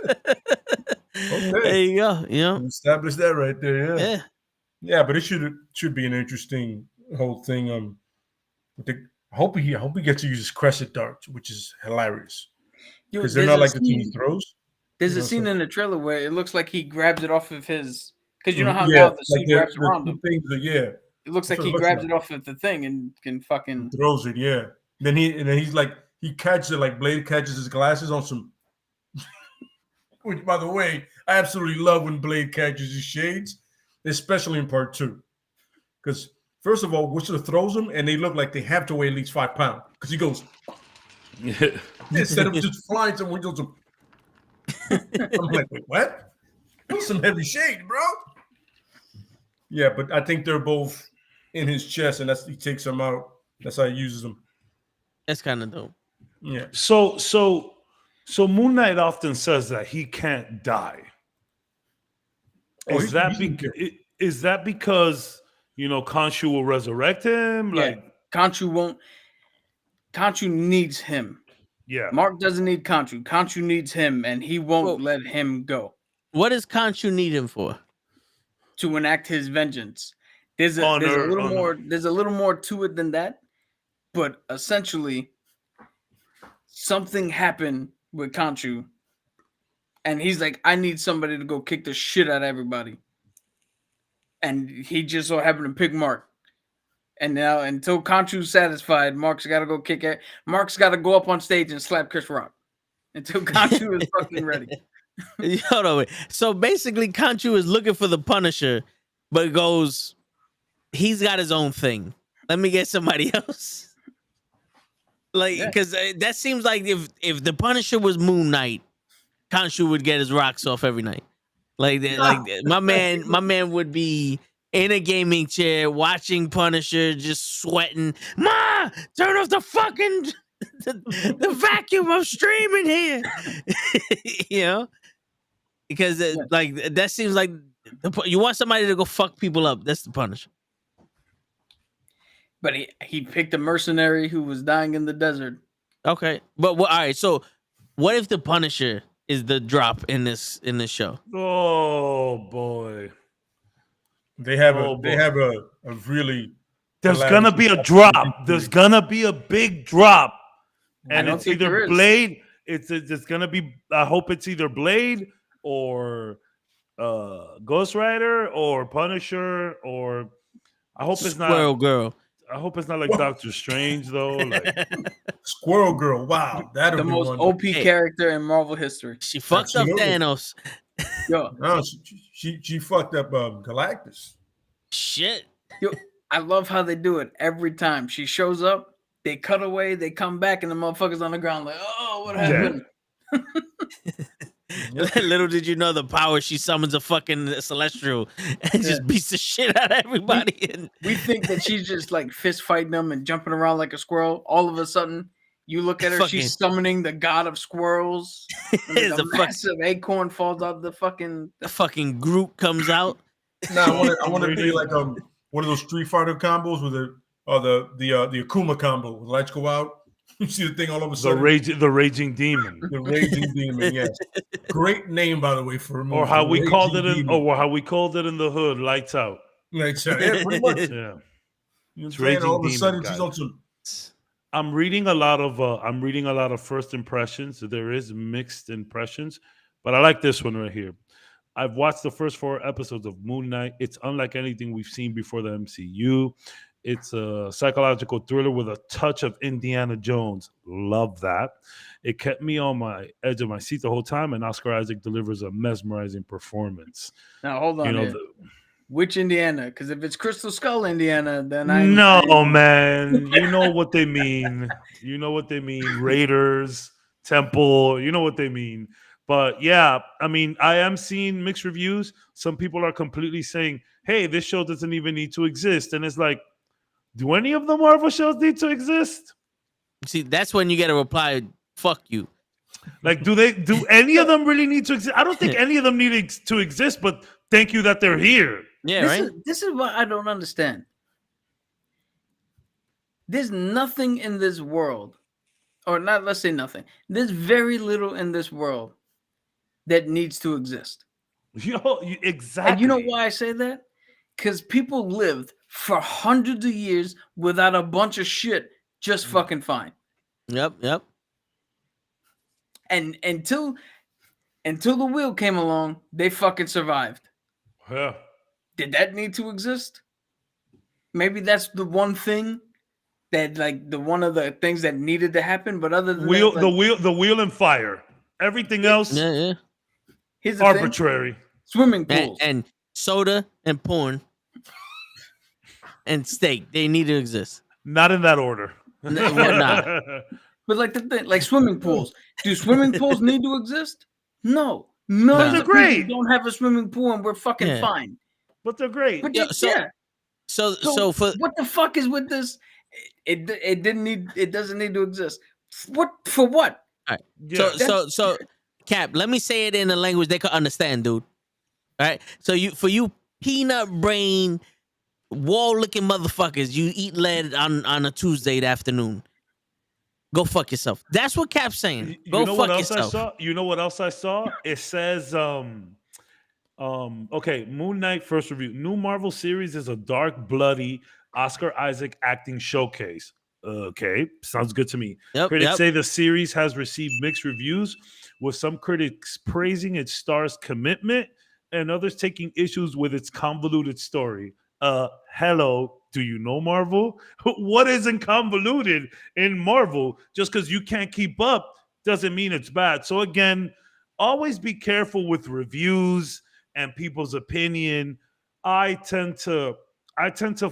try to find good in everything because I do feel in a weird way there's good in a lot of stuff. Like, I don't remember the last time I thought something was just utter gutter trash. Like gutter trash. Like Dragon Ball Z Evolution. Gutter trash. I like don't The remember. Happening. Or The Village. You know what I'm saying? Like, I know it exists. Or The Batman, as Lay pointed out. Whoa. Oh, wait. He's like, what? Wait a He's minute. like, whoa, hey. He's like, I got the popcorn above me. What the fuck you talking about? So, yeah, I made the joke because while he was naming things, you stretched and showed the Batman symbol. Right here too. So yeah, always be careful with reviews. Like the cop movie we don't mention. Yeah, And you know what like Spider-Man No Way Home. You know what I've decided. And it's funny, but you know it's funny, Cap. You still gave it its praise though. You said, "Yo, this is an incredible movie. I just have problems with it," and that's how it should always be. Like, okay, I always say this example, right? The convoluted review in this case is more because it. Dumb. Whenever you're ready to jump on the podcast, whenever you're ready, dog. Yo. Whenever you're ready. I just did a Twitter space with him. Yeah. So now you owe me a podcast jump on. You want to get on this one, you can, whichever one, let me know, bro. We do this every Tuesday. Yo, for real. So like one thing I always say about like reviews, like there's something like I think people have a problem perceiving hype. When saying something is overrated is subjective because someone is going to like that thing and say that it's not overrated. Others won't. So like, for example, Elden Ring. Elden Ring is a great example of this. Elden Ring, new From Software that came out. You might have heard of it. So maybe. There's so many people. There's like un poquito. Yeah. We got motherfuckers speaking Spanish over here. So you have tons of people praising the Elden Ring. And then there's some people who just can't take too much positive on one certain thing. And they need to bring out their dislikes about it. Hey, we understand that Elden Ring isn't a perfect game. Hey, buddy, we get that. But this might be the closest to perfect we got in a while. And that stands for something. So Cap, again, this is the way you're supposed to do things. You need to understand that things might be good, but not for you. And the best example I have this is Dragon Ball Z versus Naruto. So Dragon Ball Z is extremely popular. It's very commercialized. It came here to the States and just blew up. There's people that would go on and be like, oh, Dragon Ball sucks. Naruto's better. And it's like, some people don't feel that. If you personally like Naruto better, you can say things like, hey, Dragon Ball Z, not for me.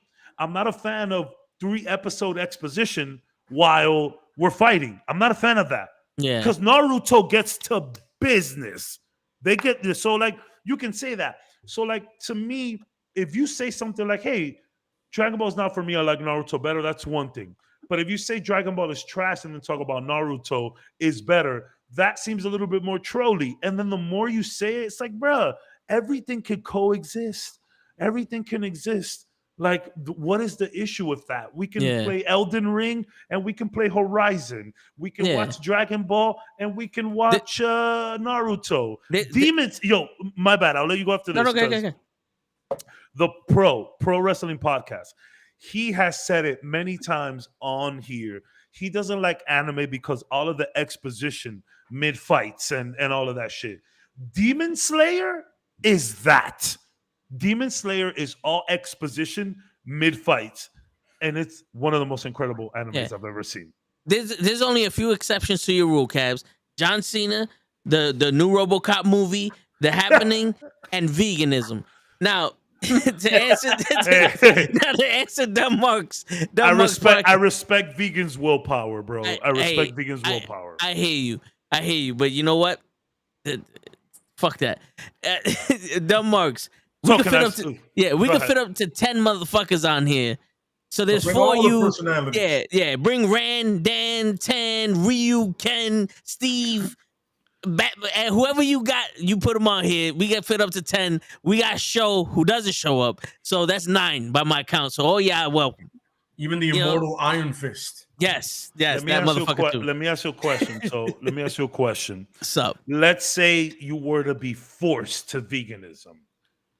And I'm going to give you 2 options as to what you would miss the most. What would you miss most?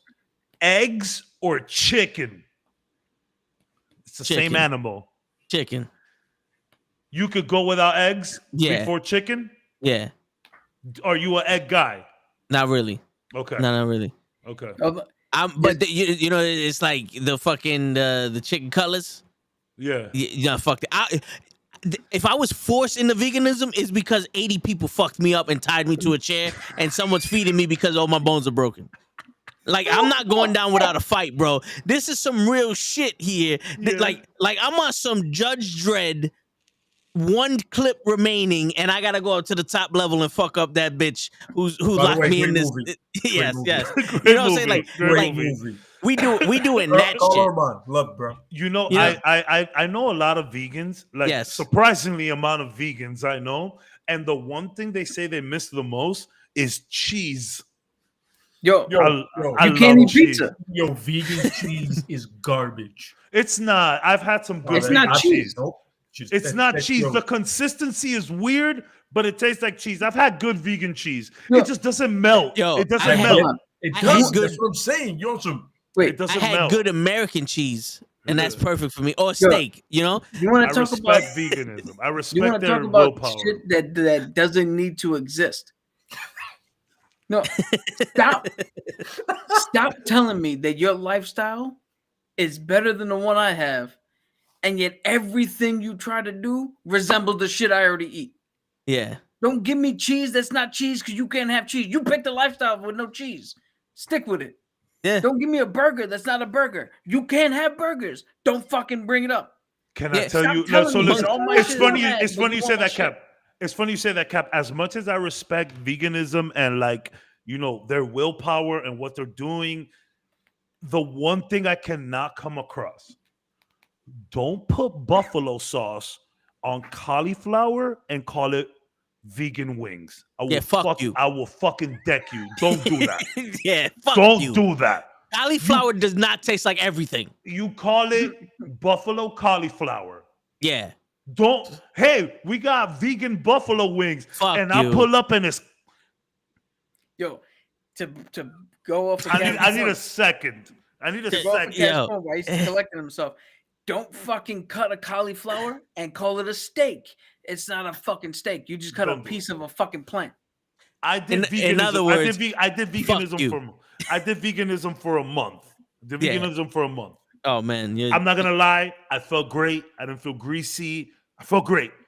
But it's like your God level status. And I try to, like, during the week, I try to just keep it chicken and greens. But then come that weekend, I want them burnt ends. I want some barbecue. I want some barbecue, bro.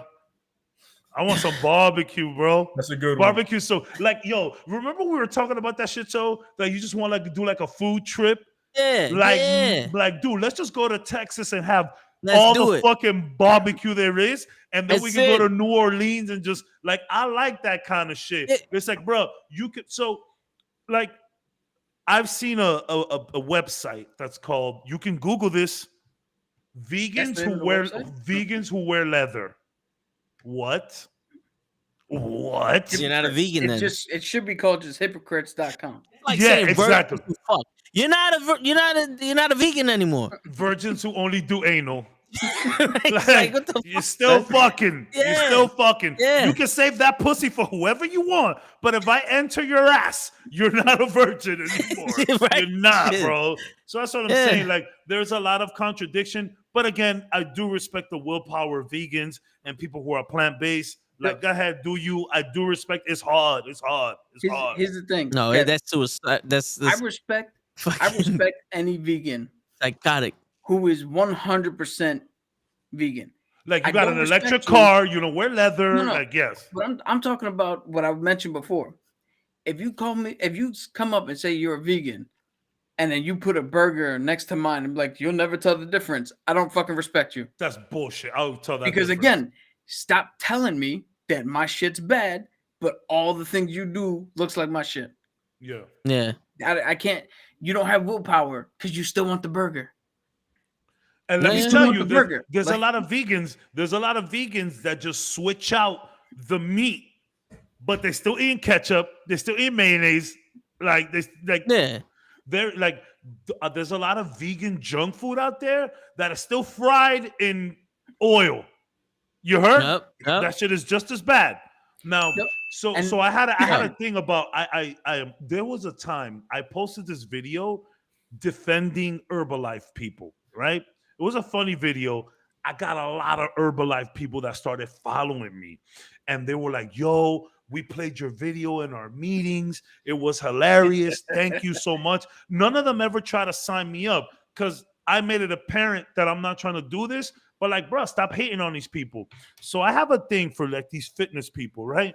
So like turkey bacon might be healthier for you, but it's not better than real bacon. Get the fuck out of here with that. It's not fucking bacon. If you were honest about it, if health coaches and vegans were honest about things like, yo, this is not exactly how the real thing tastes, but it's a little healthier, I think that's better. Don't fucking tell me that your turkey bacon is better than real bacon, because it is not. No, this is the only vegan I'll ever eat is grilled chicken wings, because that's like vegan to me. You know what I'm saying? Because the chicken wings are supposed to be fried, but you grill the chicken wings, you put it in some sauce, and give it some blue cheese. Is vegan. That's vegan because it's healthier. You grill a steak or something, you grill some shit, vegan. Put it on the George Foreman shit. Get the fat out of there, vegan. You know what I'm saying? Like regular moo cow fuck milk. Put it in some Honey Nut Cheerios, vegan, because Honey Nut Cheerios is good for your heart. You know what I'm saying? That to me is the only acceptable vegan fucking food that you can eat. I'm telling you. You know what I'm saying? No, fuck that. No, fuck that. Because you can't even drink water if you're vegan, because the fish swim in water. You're killing the fish's habitat. Yeah, there's a lot of vegan contradictions. Yes, there is. Fuck that shit. I just want to make one thing clear as he rants. Deep frying Oreo, vegan. Wait, Oreos are technically vegan because it's not milk. It's not milk that they use for the cream. It's this weird milk powder, and there's like some vegans will tell you that it's vegan. Some vegans will tell you that it's not. You can Google this shit. Apparently, Oreos are vegan. I don't buy it. Yo, don't take our shit, vegans. Get your own shit. Yeah. I don't buy it. Motherfucker. Eat sand. I'm going to put this out here before people get the wrong impression. Now, if you want to choose a healthier lifestyle, by all means, yeah. I'm not knocking you. Go ahead and eat the Impossible Burger. I respect the vegans, bro. When you start living to 180 years old, then be like, all right, maybe they're healthier. You're living the same life. You're living the same life. That's like going, this bulletproof vest is better than your bulletproof vest, but they stop the same amount of bullets. To me, that doesn't affect. Like, if you had like proof that this vegan has lived 127 years old and acts like a 70-year-old, okay, you change the world. But if you're in the same position as anyone who else eats meat, you're not changing shit. It's a placebo effect. I'll tell you this much. It's the placebo effect. I think the problem is that vegans and carnivores should stop fighting each other and fight the real problem, which is mass farming production, where they fucking injecting chickens so that they can have fucking, muscles and shit. Your chicken bench pressing. They're mass producing. Oh no, my eggs. Chicken got a bench press. Like they're literally genetically making animals and like eggs, and like that's the real problem. We can get together and fight that. but don't fight each other. That's what I think. Like, I've seen these dumb videos of people having like vegan rallies and some idiot is eating raw chicken in front of them. One of the vegans is like, why didn't you cook it? Like, yo, it's the funniest shit. Like, you could have at least cooked it, bro. You're an idiot. That's what I'm saying. Let's stop hating each other. You moron. Yeah. Let's stop hating on each other and get the real problem, which is mass production. The problem is mass producing all of this stuff. Like, if a vegan were to tell me, yo, if you're gonna get your chicken from a reliable source and not some Purdue shit that you find in a supermarket, all right. If you're getting like no genetics, no GMOs, homegrown poultry, cool. But like, we shouldn't fight each other. We should fight the mass production. That's the real problem. The Mondo burgers of the world, if you will. That's what I was gonna say, leaning towards that. Like I said, I respect your life choice. I do too. The only reason I have a problem with it and I wouldn't do it, and we have proof sitting right here, toe tags. I tried to get healthy 2 separate times. I went 8 months, not a drop of fucking sugar.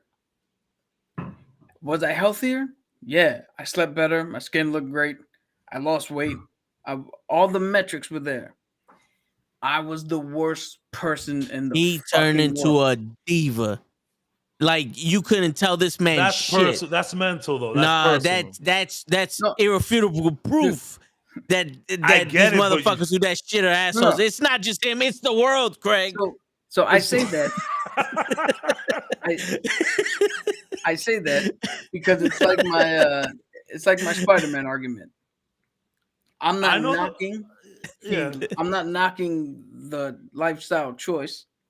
I'm just saying that I personally cannot fucking do it because I read when I did the thing, when I did it both times, I read that after 6 months, you flush all your shit out and your body no longer craves sugar and your mood changes and all that shit. Like I said, I went 8 months both times. Nothing fucking changed. Yeah. And the happiest I've ever been in my life was the first fucking Pepsi I had at the end of each fucking trial run. The first time I drank a Pepsi at the end of those 8 months was the happiest I've ever been in my life. This coming from the sibling of the guy who stopped drinking soda, drank water for 4 months, and thought it gave him gout or heartburn. What was acid reflux. Water gave this guy acid reflux. That is the craziest shit I've ever heard in my life. No. Water tried to kill me. You know what I'm saying? No, it's serious. I went. What is it? 4 months without soda, and nothing changed for me. Nothing changed for me. I was, whatever. Did you get a physical to confirm that? No, yeah. My doctor, when I first went to her, she took my blood test and everything, and she's like, all your numbers are perfect. The diabetes, all that other shit's perfect. That's the worst thing a doctor could tell you, because you're gonna go eat 8 burgers right after that. So I told her, I said, I cut out the soda, I cut out this, I cut out that, I started limiting my calories. She cut it again, and she goes, your numbers are perfect. No, I didn't cut out the calories, I just cut out the soda. She goes, your numbers are perfect. You can't get any more perfect than this. So I went back to soda. Everything was fine again. When I started doing the drinking water, the fucking cutting the calories and all other shit, now I got a fatty liver, acid reflux. It's like fucking my spine is compressed. Like I lost fucking hair. I could have swore I was 5'4", now I'm 5'3". Like vegans are popping out of the fucking woodwork. You know what I'm saying? I'm getting emails about fucking vitamins and supplements and all other bullshit. I'm like, this isn't fucking like I'm getting Groupon coupons for Chicago. I don't live in Chicago. What? It's because of the fucking water that I spent 6 months fucking drinking, and it's fucked up my life. And this is why I take the shit personal. Because I know it fucked up most of y'all, you just don't admit it. Yeah. You think it's something else. You're sitting there looking at God, blaming him. It's the fucking water. You ever heard there's something in the water? There was never nothing in the soda. Let's just get that shit straight. There was never nothing in the soda. None but sugar. Cabin fever. What turned all those motherfuckers into zombies? Water. The water. The beer was fine. The beer was fucking fine. Yo, you want to hear Space Cowboys. They asked him, "Oh, you didn't like what you were when you were drunk?" Fuck that. I loved who I was. It was the other people who had a problem. He started drinking water. What happened? He hated himself. Go ahead, Cap. How funny is this? For me, we both tried to do something healthier for a few months. Toe tag shit fucked him up. My shit fucked everybody else up. I'm telling you. So I tried veganism for a month. I wasn't miserable at all. I actually felt great. It's just, man, like, at the very least, I need some chicken. At the very least. And that shit gotta be burnt. Not like Kenny's chicken. That shit's fucking medium well. No. Please, no. Chicken, steak, medium well. Chicken, burnt. Like if we at the barbecue, I'm going for the blackest piece I can find. And but it's burnt. No. It's charred.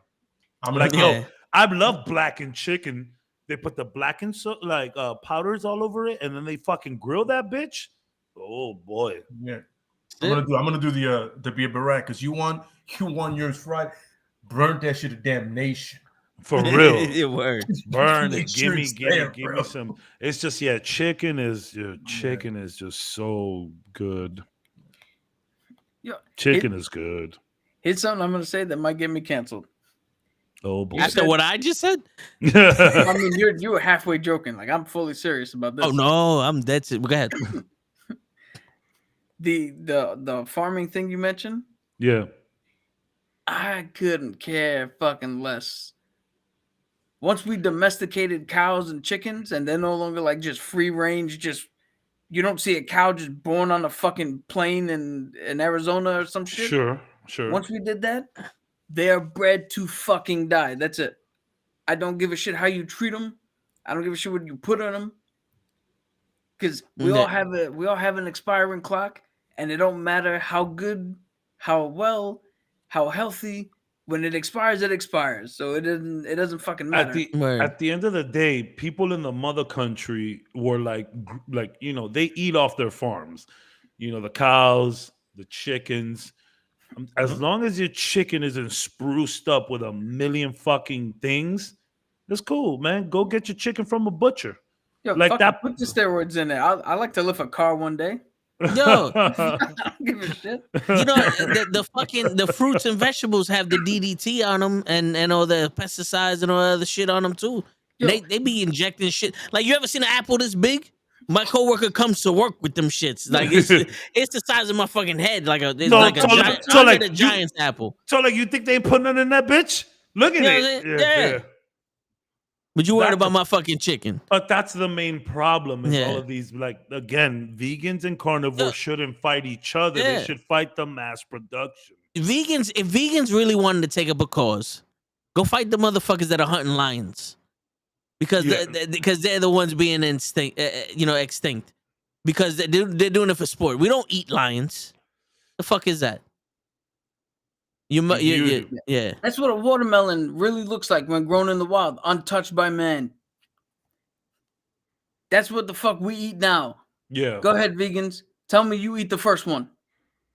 Tell me you eat the original shit. I'm not touching that first one. No, I don't know. And that shit look like somebody's teeth. The only reason I bring it up is because I'm not talking about GMOs or I'm not talking about like steroids or shit. Us humans have learned how to breed plants and get different results. Bananas didn't look like they used to. Watermelons don't look like they chocolate don't look like that. We made them the way we saw fit. So don't fucking tell me that the original blah blah blah. You ain't never eaten original shit anyway. Yo, Krills went to Jamaica and he ate a green banana. How we see a plantain, green. And like, dude gave him a green banana, and Krills was like, "Yo, what are you doing? This shit is like not even ripe." He's like, "Yo, eat it, bro." He said it was a regular banana. So like, yeah, things are different. Again, we went on a vegan tangent. It's easy to do. It's easy to pick on the vegans. Again, I respect the vegans. Vegans ain't bothering nobody. Stop covering the traffic, though. Don't do that. Don't do that. Just don't. I don't think anybody protesting should cover traffic unless it's like a real deal situation. But you know, I respect. I did it for a month and I had to stop, bro. I just couldn't. Here's the thing. I will invite if anybody in the stream watching knows somebody or is vegan themselves, come on here, talk shit about. I don't know about these guys, but talk shit about me and my lifestyle. Go ahead, free reign. This ain't a. I mean, I would say one-way street. I can take the fucking come on here and say your shit. Listen, I'd welcome it, and I would repeat what said Peacemaker. I respect your opinion, even though it's a dumbass fucking opinion, but I respect your opinion. Yeah. And if you got some good chicken, you say what you say, and I'll be like, you know what I'm saying? I'll take that point, but I could give a rat's ass. It's kind of like the Will Smith thing. I don't care. Yeah. Thank you. I appreciate your input, but go fuck yourself, and I don't care. Yeah.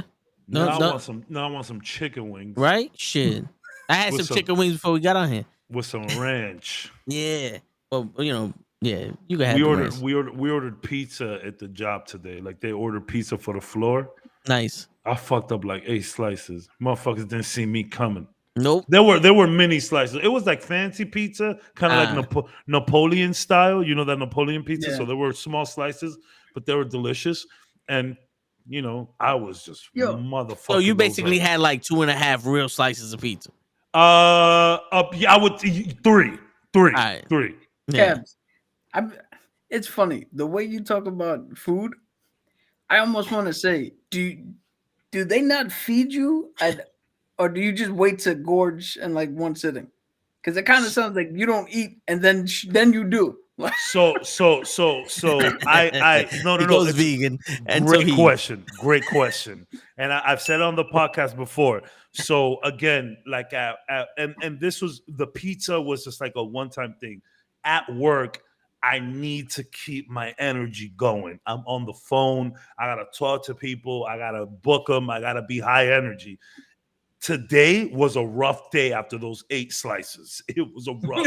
Like when I carb up and I was mash sugar and all of that shit, I don't feel like bro, people call me. I'm like, man, I don't want to talk to nobody, So like when I eat, I don't bother me. So during work hours, I'm a saint. Water, no sugar in my coffee. I kind of prefer coffee black at this point. Just kind of got used to it. So, and greens and light meats, but I gotta keep it light. Now, what I told you happened during this weekend with the burnt ends, I just ordered $70 of barbecue, son. I'm Jekyll and Hyde, bro. I'm telling you, all the ladies that serve the food at work for us, they're like, oh, look at you're on a diet. I'm like, bro, it ain't a diet. If I eat what I want to eat, I'm gonna pass out. So the minute I get home, bro, I'm having a rum and coke. It's just 2 things. But like I do during the week, I do try to keep it nice. I'm drinking just because it's so rough. And I'll usually drink a Coke Zero, at least try to avoid the sugar, but soda is soda is soda. Don't ever let anybody tell you different. Soda, soda, soda. Yep. But like I try to keep it nice during the week, but come the weekend, boy, I transform. Altered beast, power up. Like I'm wilding. Like I hit them coupons. I hit them Burger King coupons. I just the barbecue was Saturday. So Friday, I got home. Well, Friday I work from home. I finished work. Went straight to fucking Burger King. So that's what I do. So like that's why I be trying to tell Toe, like if you want to drink soda, go for it. Just balance it out with water.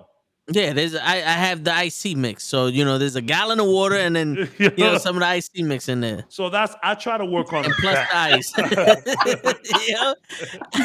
I try to work. I try to work on that. You have to go fix something over there. The sink is leaking or something. I try to do that. Like at the job, if I'm talking all day. I'm hitting the vape, so I'm hella thirsty. Mm-hmm. If I drink soda, that's not gonna do nothing. I need to keep talking. So like I drink hella water at the job, but my water, I drink water at home too when I'm like doing stuff, like I might get a little dry mouth, if you know what I mean, So like I drink a lot of water because I like water, but it's also a good balance. Drink some soda, bro. It's fine. Nobody, bro. That's the one thing, man. We all scared of carbs. We all scared of meat. We all scared of sugar soda, bro. No, enjoy your life.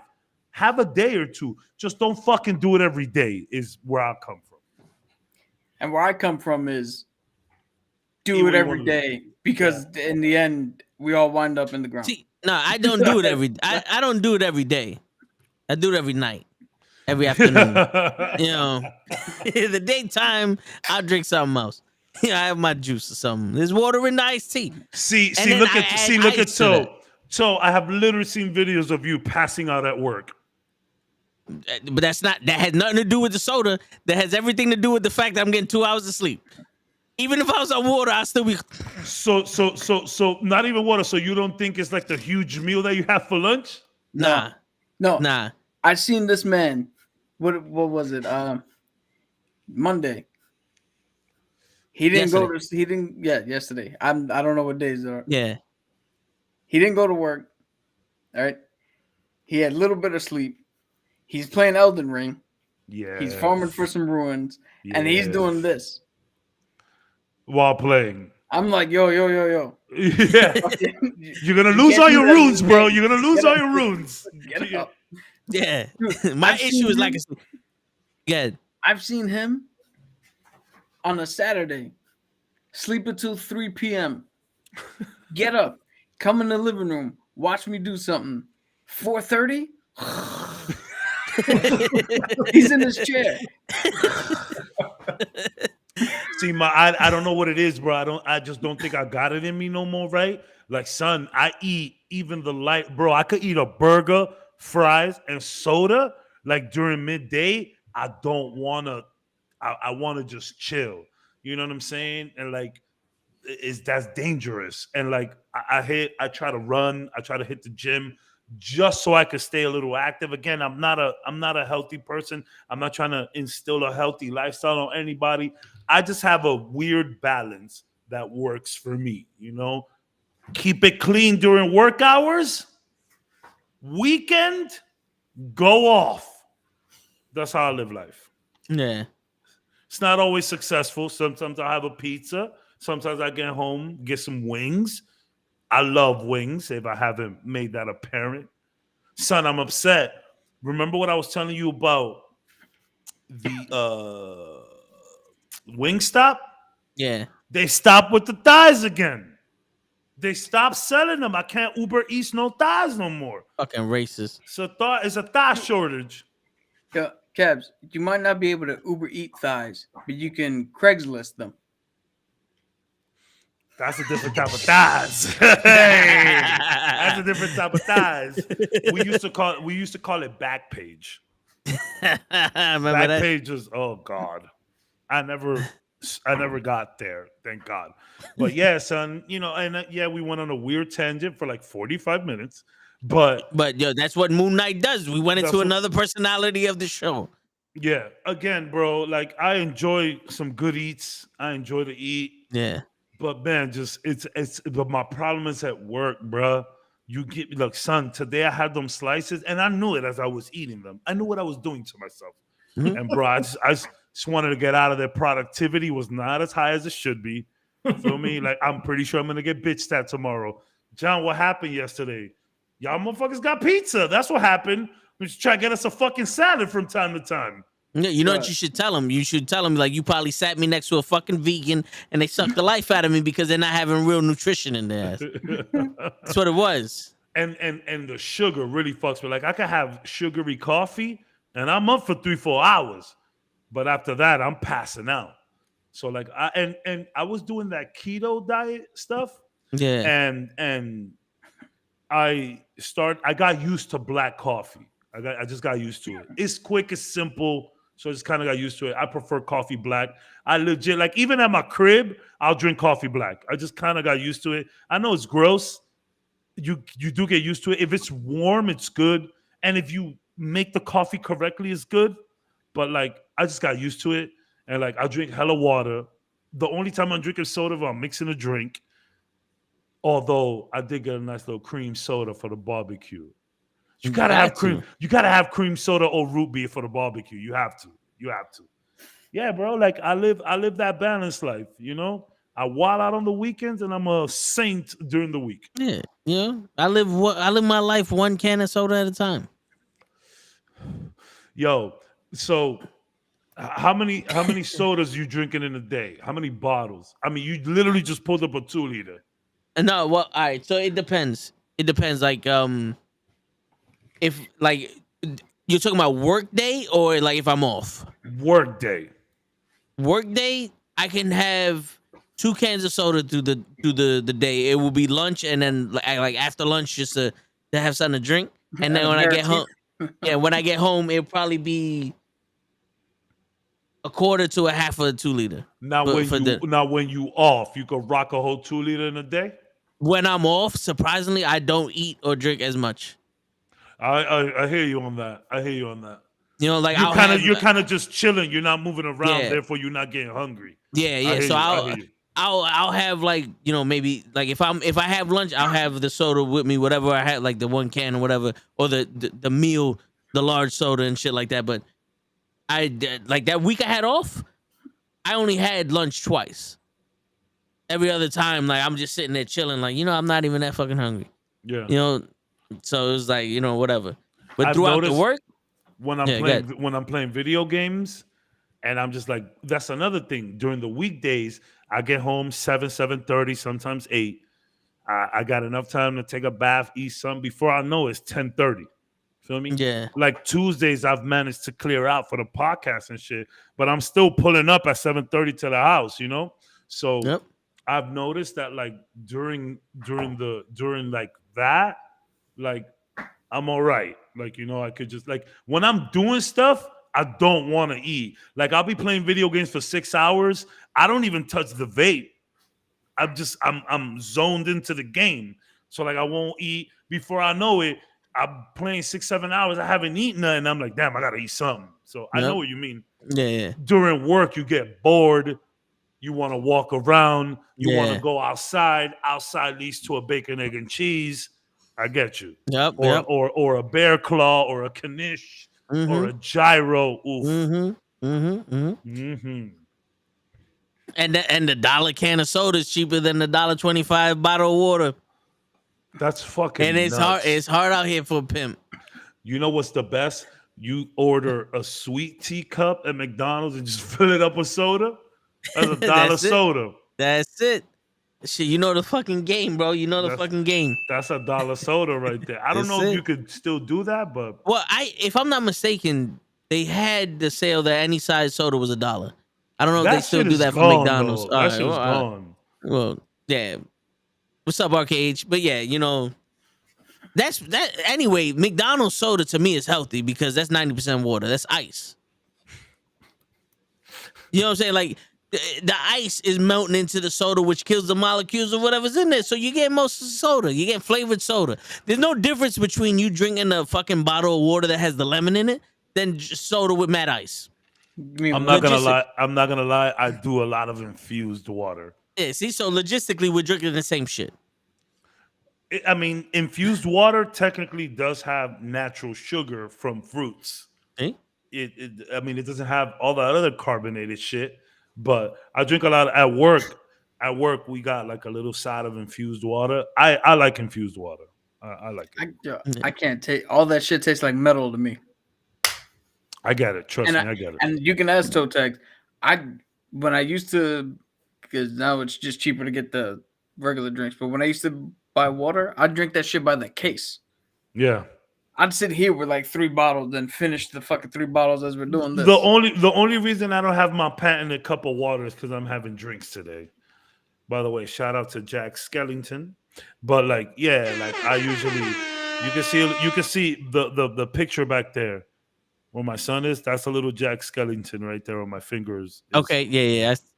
That's my boy. I see the eyes. Yeah, that's my dog. But like if it was, I'm usually just drinking water on the podcast. You know, water's good. I like water. I like room temp water too. I'm kind of moving away from like ice and stuff. Obviously, in a mixed drink, you need some ice. You do.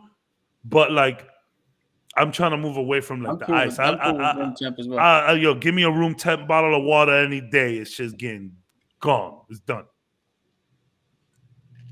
So it's just a balance. So back to Moon Knight. What kind of diet you think Moon Knight has? Oh, he's a savage. He kills fucking dogs in the streets and eat them raw. He's eating them raw. yeah. He's eating them raw. With a little bit of ranch, because he keeps ranch in his pocket. You can't tell, it's white. You guys are ranch or blue cheese? I'm blue cheese. I don't think Cap's anything. Neither. So here's the funny thing about me. What do you dip your wings in? No, one. I only eat white meat chicken. Okay. 2, wings aren't white meat. He don't like the bones. Okay. Nah, if it's on a bone, it's not white meat. Oh my God! Wait a minute. I was so close. Chicken breasts have white meat. You got bones. When I get the chicken breast, it's just meat. You're a boneless wing kind of guy. No, I don't like wings. Period. Okay. But I don't like my food to be wet, so I don't put sauce on any of my shit. Is there a sauce that you do use anytime? Ketchup. The one I would use, depending on how I feel, is maybe A1. Okay. Yeah. Like I don't consider ketchup. I don't consider ketchup wet because it's like the one I get at least is thick enough to not feel like I threw liquid on my food. Have you ever had a wet burrito? I don't eat burritos. This guy is picky. No, I'm not picky. I find what I like and I stick in that pocket. Yeah, I hear you. But I do that with everything. I find one way to drive somewhere. That's the only way I drive. I don't do multiple shit. You can ask toe tags. Don't rock the boat. No, it's not even about rocking the boat. My brain and all the learning disabilities and shit I have. I don't do well with massive amount of information. I was trying to guide toe tags. You could have gotten me. You're a fucking genius the way you speak to us on the daily. You're smart as shit. I overcompensate a lot. Oh, you trying to do some Kaiser Soze shit over here. No. As toe tag, I try to guide him to a spot, and I literally could not do it. I couldn't tell my right from my left. I couldn't tell where. I couldn't recognize where he was in the fucking thing as because you got the route here that you do like yourself. No. Like, I've never seen this route. Oh, okay, gotcha. So he's watching a video while I'm doing it, and he's trying to GPS it, and he's like, go left, go right, and it's like the opposite direction. So it's like I almost gotta go where he's pointing. So I gotta look at him while I'm looking at the screen. And then he goes, "I've never seen this place before." I'm like, "Well, this is the fucking place you told me to go." No, he literally had to do it himself, and then I had to watch him do it to get where I'm going. Here's the thing. If you would have ever read, so they tested me when I was younger for all different learning disabilities and shit like that. I got dyslexia and some other shit. If you read the packet of what is actually like wrong with me, there's no way I should be a functioning human being.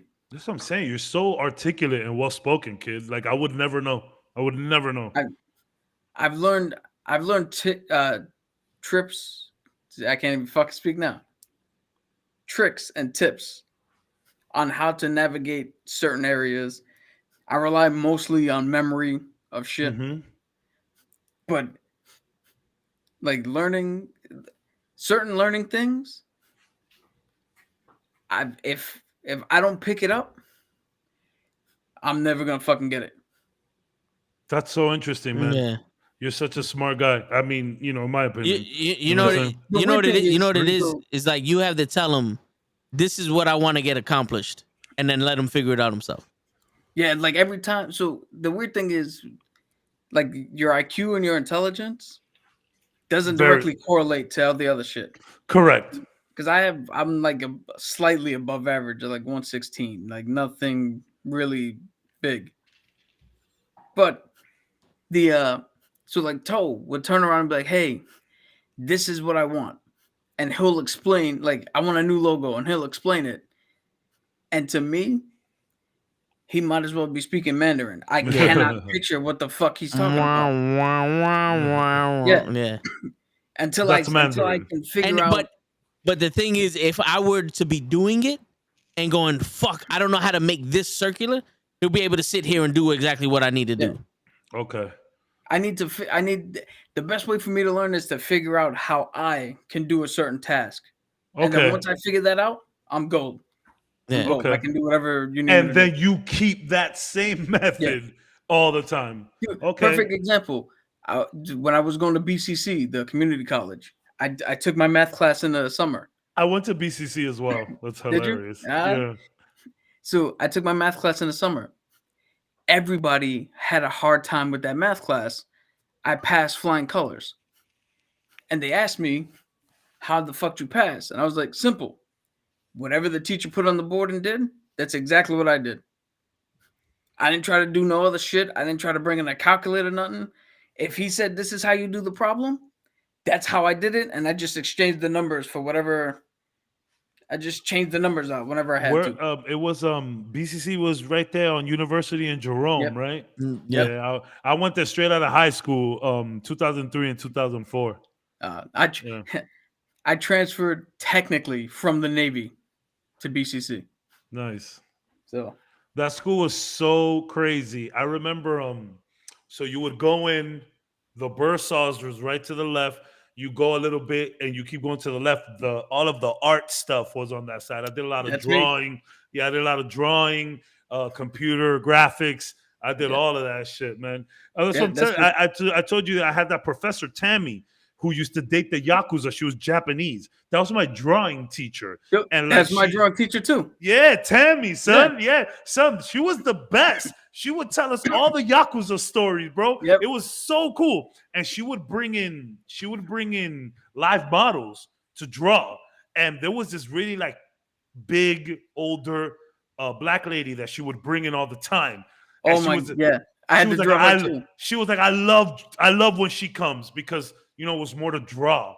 There was like this really skinny Russian girl that she would bring in as well. You guys want to hear a disgusting story? So the skinny Russian girl, the skinny Russian girl comes in, right? And she goes, "Hey, I'm gonna go to the bathroom." She comes back in her robe. She sits like she puts her butt on the desk, stands up like that, and gets on top of the desk. And we're drawing her. I'm looking at her backside. I see nothing but her butt, completely naked. This girl. I'm 18 years old. Should I draw or whatever? I'm drawing, right? And on the inside of her left leg, I see a drop of blood, just like dropping. Yeah, dropping. This is real deal. I go to Tammy. I'm like, yo, Tammy, I think she got cut when I'm 18 years old, so I'm an idiot. I think she got cut when she was like getting on the desk and she sat on it. It's BCC. Desks are in good conditions at all. Yeah. So, and Tammy goes, I don't think that's a cut. And I'm like, and my boys is looking at me like, I'm like, oh, and we're all, this is all silent. Like we're drawing. So homegirl, it's 25-minute poses. This girl is holding this pose for 25 minutes. She finishes the pose. The blood drop was already on her ankle. And she goes, can I have a second, guys? She fucking goes to the bathroom, did some stuff, comes right back out. And it's like, did you clean yourself? Did you plug up? Because I don't see a string. And we continue to draw this girl. There was an older white gentleman as well with a huge belly and the smallest penis you ever seen in your life. Yo, and Tammy would be like, I need you to draw that dick. And I need you to draw that dick. Like, draw it.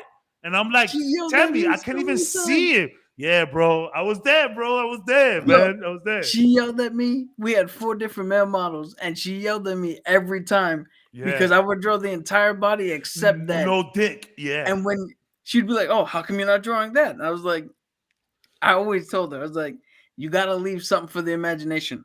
Let the fans fill in what they want to see.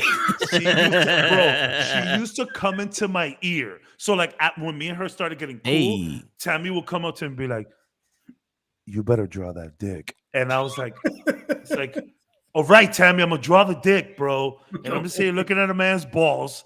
But it was all for art, And dude, the first time she did that to me, I'm drawing. I got the outline. I captured him fucking well. They actually put it up in the art show. In that little exhibit room? Yeah. So I still didn't draw any of his parts, but I'm doing that. She whispered that to my ear, and I did that. Without skipping a beat, I went, okay. And when she left, I put the fucking chalk down and I just ran out the clock. And every time she came up, I picked it up and I was like, I had to erase. I'm trying to make sure I get it proportioned. Geographically. I can hear Tammy just come up to me. You better draw that dick. And I'm like, but she was the coolest. She was the coolest professor ever. Yeah. She used to rock a leather jacket. She used to smoke. And Tammy was the best. Say, if you're a real artist and you're wondering if you should buy the paintbrush or your next meal, you better throw away that meal and buy that paintbrush. Yeah, man, she was real. She used to have a lesson where we used to use it's like black chalk. Oh no, it's charcoal. Yeah, charcoal. That's the word I was looking for. And she would be like, "Yo, I want you to draw the model without taking the chalk off the paper." So it was like we're literally there, and like if you want to get to another side of something, you need to like draw a line and get there and like shade it up. Yeah. And she did this one cool thing where we like drew a picture. My best drawing was the Russian girl, and she was sitting on a chair and I caught her backside. Extremely dramatic. Tammy was like, "I love this, Jonathan." And we cut it out into clay and we put it into a kiln. And like we had like sculptures of it. Man, Tammy was a fucking shit. Yo, dude, the best drawing I did left-handed. Nice. When she told us to do left-handed, she came up and was like, "You're so soft with your left hand. It looks so much better." And I'm like, "Yeah, I'm a righty though." Yeah, Tammy was the best. Shout out to Tammy, son. I used to have my clay mask that I made when she got bored. She would be like, "All right, let's go down and do some pottery." Yeah, let's go to the kiln. Yeah, all the time. I used to have it until my dog fucking broke it. Well, he got excited one day and knocked something over and it fell. But I'm trying to tell you, don't let the narrative fool you. Me and Cap are the same person. We agree on everything. Don't let the narrative fool you. I'm telling y'all. That's it. I'm telling you. And me and Leia are the same person. Yeah, both bald. Yep. We eat meat and we don't accept exquisite beards. Yes, this is true. This is true. Y'all got some really nice beards, man. My beard don't connect right here, bro. It's so annoying. That little part right there kills me. It's so frustrating. This side is perfect. I mean, if I were to, shape it up and shit. But that shit fucking kills me. When I was younger, I got into a fight and I got scratched really bad right there. And I guess that's why I don't grow. It was a really bad scratch. I was like 12, 13. It was a really bad scratch. My beard doesn't know what color it wants to be. I'm getting those two looks. Look. I'm getting the whites. Yeah. Really? I think I'm getting mine. I think they're growing in. I don't know. Can you tell? I don't know, man. I don't see it, man. Show you and Krills are the same. You and Krills are the same. Yo, I mean, after we watched that one movie, you had the exact same reaction. Yeah. I can't say you're the Riddler, bro. From the Batman movie, not from the comics. You're the Riddler from the Batman movie. Jim Carrey. No. Whoever the fuck this was in the back, yeah, Mark Hamill, whatever the fuck. Mark Hamill. Yeah. Yeah, that motherfucker. That's who you are, show. We really just went on an hour about all of this. All right, we got a couple minutes left. We could do some Moon Knight and then go to the bullshit. Because everything we do just turns into the Toe and Show show. I love the Toe and Show though, man. I really do. That's my shit. Pretty much hammered home. It's no host barred. Yeah. So last that's what I'm saying. Closing statements. What are you guys expecting out of Moon Knight? What do you want to see? What are you nervous about? What are you hype about? Just give a little wrap up paragraph, I guess. All right. So the thing I'm most excited to see is I want to see just how far Marvel/Disney dips their toe into the TVMA. Yeah. Because this is supposed to be a stronger rating. Yes. Than all the other ones. I want to see how they handle it and what they think the higher rating stands for. Because I know they put Daredevil and all the Netflix shit, but that was done sans Kevin Feige. And behind the password wall. It's funny, I did my thing. I had to do it, and now I had to put a passcode in for me to watch anything. They asked me, they were like, "Yo, put a passcode for this." Like, I didn't have a chance to skip it. Yeah, you can't. Yeah, I have to. Like, I had to put a PIN number. Not me. Crazy. Wow. They'd asked me if I wanted to, and I was like, no, I don't want to do that shit. I had to put a PIN number. Maybe I didn't see the option. Cap has some crazy shit because he bought the tickets for the AEW Grand Slam show on pre-order without a pre-order code. This is the guy that has a learning disorder. The guy's smarter than everyone in this fucking podcast. He hacked into the mainframe and bought pre-order tickets without the code. Kaiser Cap. Yeah. Cap Soze. He's like, yo, there was no option for me to put in the code. Every time I went to put the shit in, they said, no, stop right here, Mr. Spanish man. Put in the code. He Cap got Soze. it. Yeah, he got it. No code. I'm gonna start calling you Cap Soze. That's it. My intelligence is separate from my ability to learn new shit. To learn. You're right. So, okay, Cap, give me a pie in the sky theory. Pie in the sky? Like really off the wall craziness. Off the wall craziness. Ghost Rider and Nightmare show up. Nightmare. Yeah, and that's how it ties. That's how they tied this into the Doctor Strange section. Dude, we hadn't mentioned Nightmare this entire freaking podcast. Well, you got up and went to the bathroom or something. I remember Nightmare from Marvel versus Capcom. My man was the whole fucking screen. Or is that Blackheart? No, it's Blackheart. It's Blackheart. It's Blackheart. Blackheart was horrible in Ghost Rider. What are you talking about?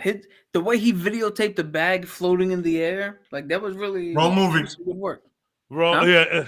American Beauty. I see where you're going with it. I see where you're going with it. I see where you're going. That was cute.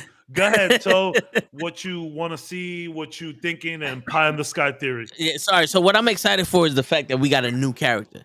Yo, 100%. 100% new character that wasn't an incarnation anywhere else. They can introduce a new world with us.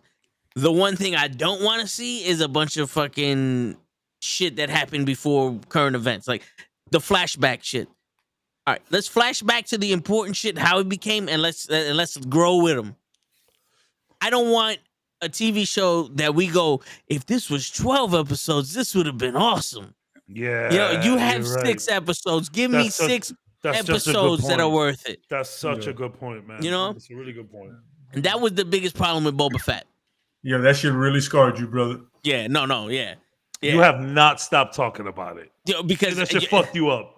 Yeah, because I was hyped for Boba Fett because of the Mandalorian. I'm like, all right, we're finally gonna get to see a badass Boba. Nope.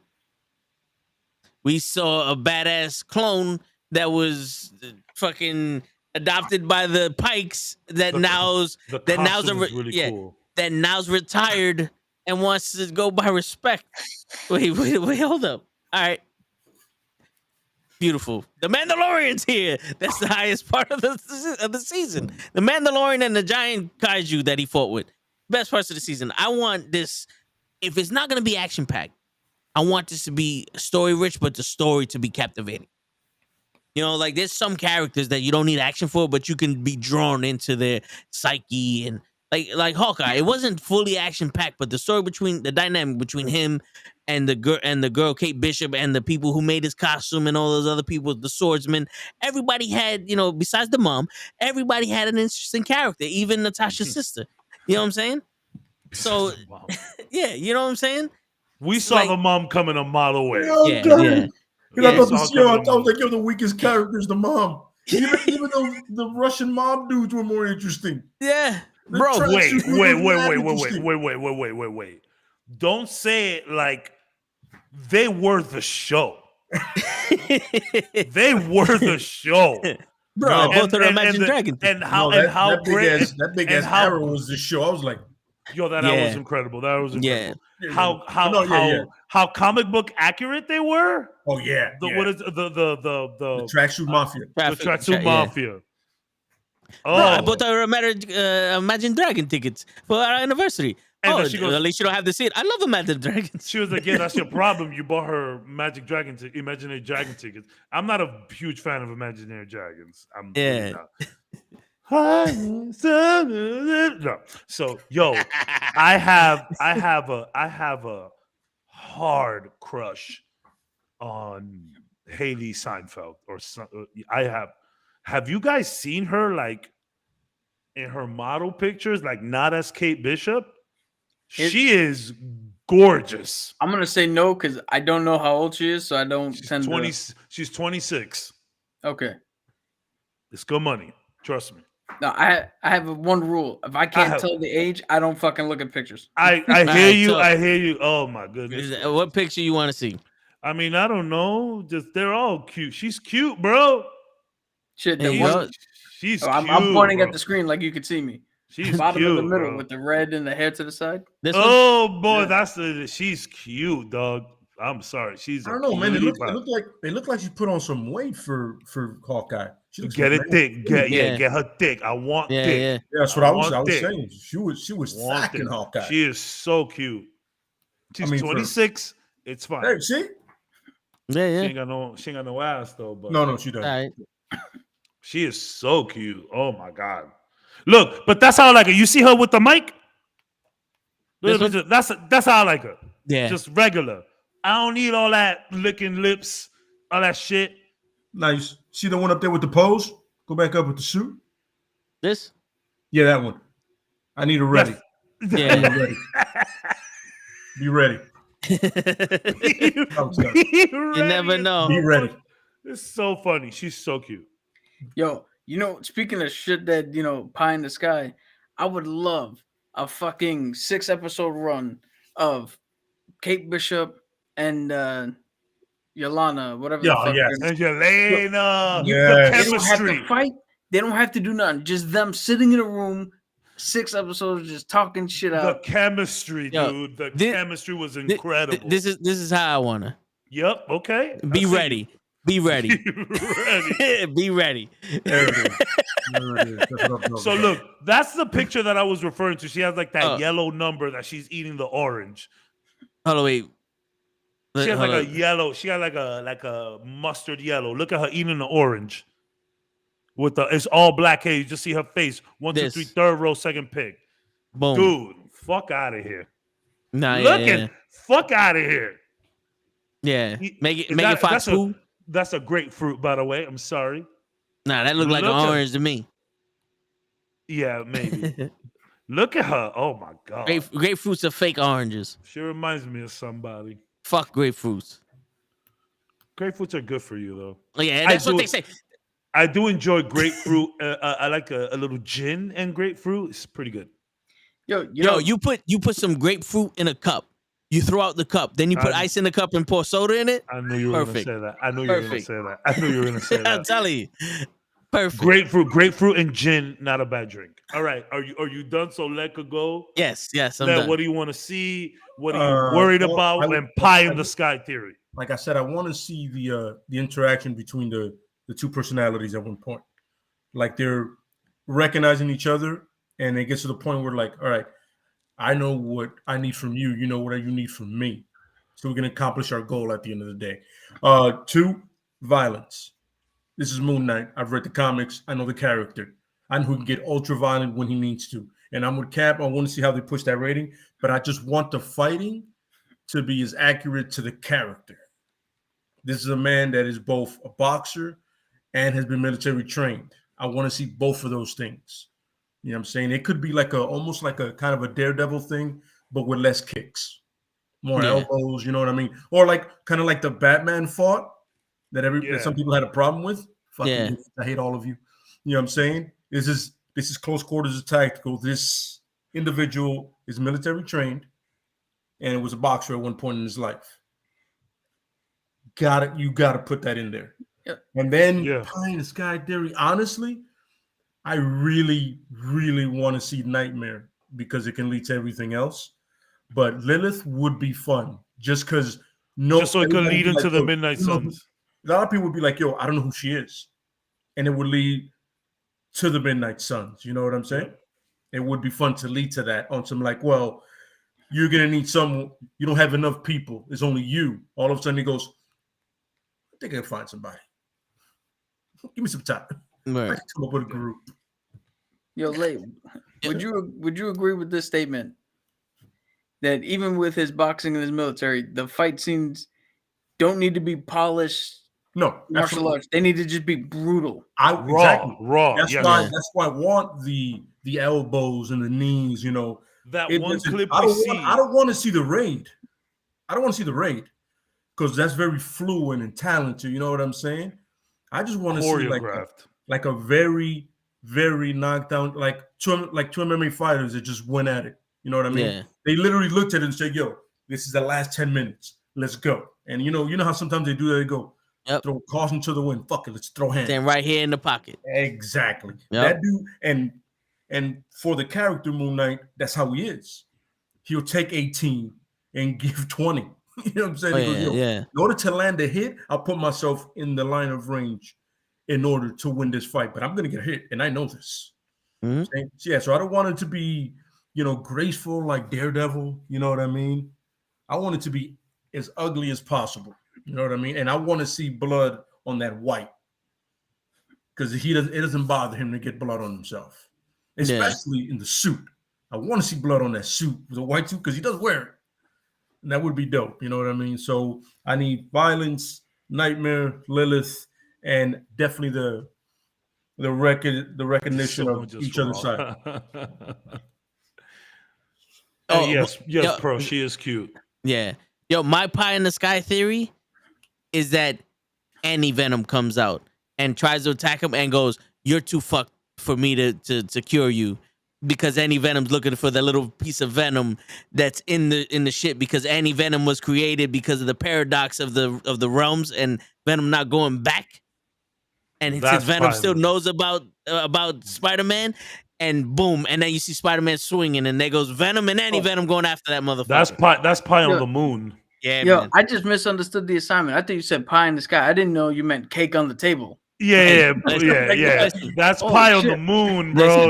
Listen, Cap may have all the learning disabilities, but I have the Cap limitation. There is no 0 to 100 for me. It's 100 and above. 100 is where I rest. So you want pie in the sky? I'm giving you 1,000,000. I'm giving you. This is the guy that enjoyed Fast 9. So you know what I'm saying. No limitations to him. Like I'm on some. Let's dig up some dead bodies and bring them out. CGI the shit out of them. Have their skeletons there with their CGI face. Let's fucking get it popping.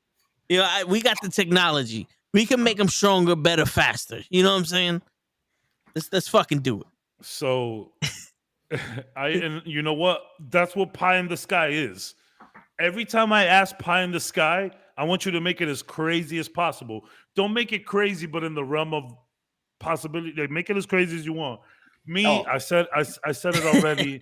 Oh, you want to do it? You want to do another round? Did I just open up the floodgates? Yeah. No, go ahead. Forgive me. I was trying to keep it like maybe could possibly happen. My shit had reasoning. My shit had reasoning. You can write it in there. No, when I say again, pie in the sky could be as crazy as you want, but me, like I've touched on it. I really want to see how the cultist religion stuff plays here. I'm always very interested to see how a superhero tackles faith. I always think that's very interesting to me because these are vigilantes who do crazy shit, and they might be. So I hope they do something there. Cap made a good point as to why they might not, go that route, but I would like to see that. And let's get nuts. Word. You want. I'm sorry, I wish I had a. No. You want to show us. You want to show us the supernatural side of the MCU? Let's get nuts. Show me the vampires. Show me the werewolves. Let's MCU underworld this shit. Yeah, Blade. Absolutely, yeah. Maybe not as bad as relax, Cap.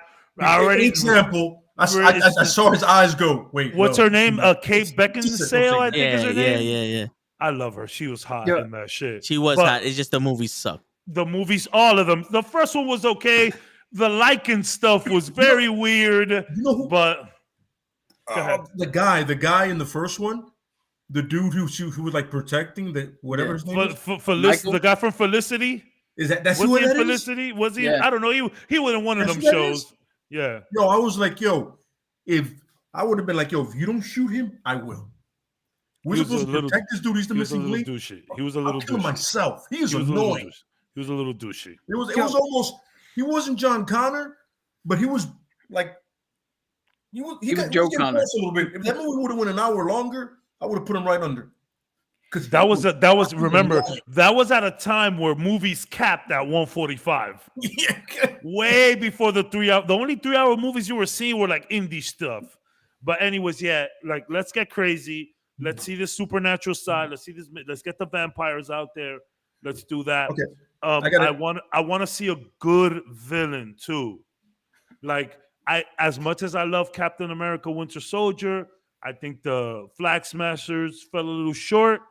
I feel that U.S. Agent was good, but maybe he wasn't necessarily the main villain. Maybe the main villain of that entire show was what Captain was going through. WandaVision. Agatha is funny and cool. Go ahead.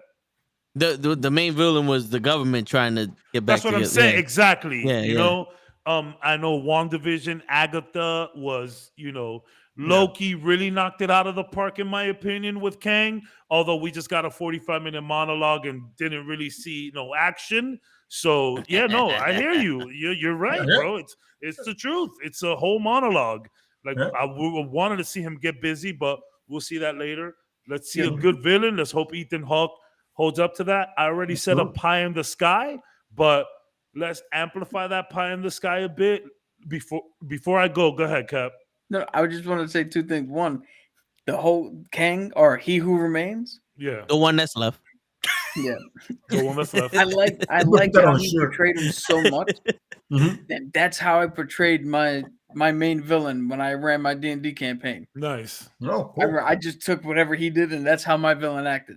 Nice. It's funny because he did great. He did great. We just didn't see him get busy, but he did great. It was a great monologue. Real quick, after you give your pie in the sky and we're done with Moon Knight, we're gonna discuss this little fucking deleted scene with the Joker. But go ahead, Cabs. Well, I want to answer a question before we really get into that. But go ahead. Go ahead. So I'm gonna. Cap wanted to say two things. No shit. Oh, the other thing about the villain, I want a villain to where at some point you have to legit turn around and go, fuck, I agree with what he's saying. Yes, that's what I mean. Like on some shit, like, you know what, Moon Knight? You're kind of a jerk, bro. Maybe you should lose this one. Maybe we'll see you later on. Yes, that's exactly what I mean. Compelling villain. Kang was good, but I need someone menacing that's around the entire 6 episodes. Like, we got Kingpin in Hawkeye, but he was referred to as the big guy, and we see him episode 6, and boy, do we see him, though. Yeah. Right? Boy, do we see him. Let's get that for 6 episodes. Give me a compelling villain. One of Marvel's biggest weakness, we have seen that they can pull off a good villain, but in the grand scheme of phase 1 through 4, I think we could all say that we often get a more weak villain than not. They have done great with that the last couple of years. Yeah. Thanos and Loki, the only 2 legitimate villains you have in the MCU. Correct. In my opinion. So yeah. No. Well, go ahead. No, I was gonna say Shang-Chi's father. Yeah. That's the villain I want. Where you don't even consider him a villain. Because realistically, what did he want to do? Bring his family together. Yeah. His wife, yeah. He was everybody get behind that. But at the end of the day, he's still the bad guy. But you're like, well, it's all a matter of perspective. Yeah. So I want to see some of that. Pie in the Sky, I already said Blade. I'm gonna. But you can that. You could go higher than that. Put Cool Whip on the pie. Let's put Cool Whip on the pie. Cool Whip on the pie would legit be we get the Midnight Suns right here. Episode 6. The Cool Whip. You know what's great? You know what's great about like Cool Whip and like the one that you like, you know, the squirt aerosol one? Yeah. That shit is like eating air. There's no sugar, there's no carbs, you literally eating air. You could just pop that. There's no, look at the nutrition facts. There's nothing on that. There's nothing on that. That shit is you eating air. It's great. That's like keto #1 right there. When you need one fat. That's when it. you need some sweet, you just anyways. So let's get the Midnight Suns. Let's show John up in there. Let's get some Ghost Rider references in there. Let's see Doctor Strange. Put some whipped cream on that shit and make a little sandwich. Shit. But you bringing out food. I'm bring out all the shit I got. Oh, I got the cheeses right here. Hold on. Look, let me see if I can make this happen. Bam! I didn't even have to reach too far. I got the whole grain though. So yeah, let's see some. And I know it won't happen, but let's see some real Midnight Sun shit. Let's see a real villain. Let's see, and I really just want to see Blade, dog. But a good villain. Let's get a good villain, a compelling villain. And it looks like Ethan Hawke is setting up for this because we see him first episode. We see him immediately. So hopefully we could get a good villain out of him. Maybe he's a proxy for someone else, but let's get a good villain. Quick question, please. Does Mr. Purple Man fuck with Moon Knight? Killgrave? Nah. Yeah. We won't see Killgrave. Not really. No. Because I mean, technically anybody could. But I'm saying, like, how crazy would it be if he's persuading one of the fucking split personalities? You put Killgrave anywhere, I'm there. Yeah. You put Killgrave anywhere. Kingpin took Killgrave's power and started using it to be the mayor of New York, and now he wants to be the president of the United States. Holy shit. Yeah. But the thing about it is he figures out not only can he put thoughts into you, but he can make you remember things. So it's a good little run. So I trust Kingpin as president. Yeah, right? Yeah, I do too. Lex Luthor did it, so why not? Yeah, fuck it. So about the Joker. Yeah, speaking of Lex, I didn't like the little they showed in the movie, and I don't like the deleted scene either. Me neither. I don't like the deleted scene either. I listen. I'm glad they deleted it. Yeah, growing up, I only knew one Joker, that was the Mark Hamill Joker, the cartoon version. The white face, the one that puts human colored face paint to look human. Yes. The one that legitimately doesn't give a shit about anything but Batman. Mm-hmm. When it comes down to it, he doesn't give a shit about anything but Batman. I'm like, he's not a psychopath. Like he's not a deranged fuck that you have to worry about them raping your plants. You know what I'm saying? Like in all honesty, how much better would that scene have been?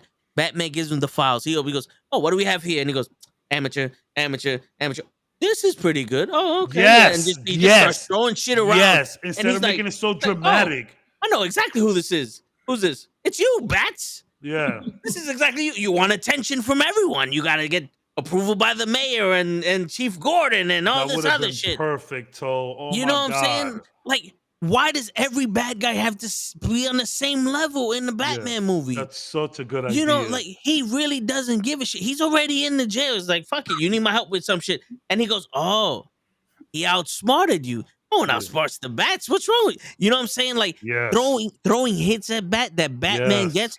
And one other thing I have a very huge problem with, and I don't know if anybody caught it, Batman, for a millisecond, showed emotion.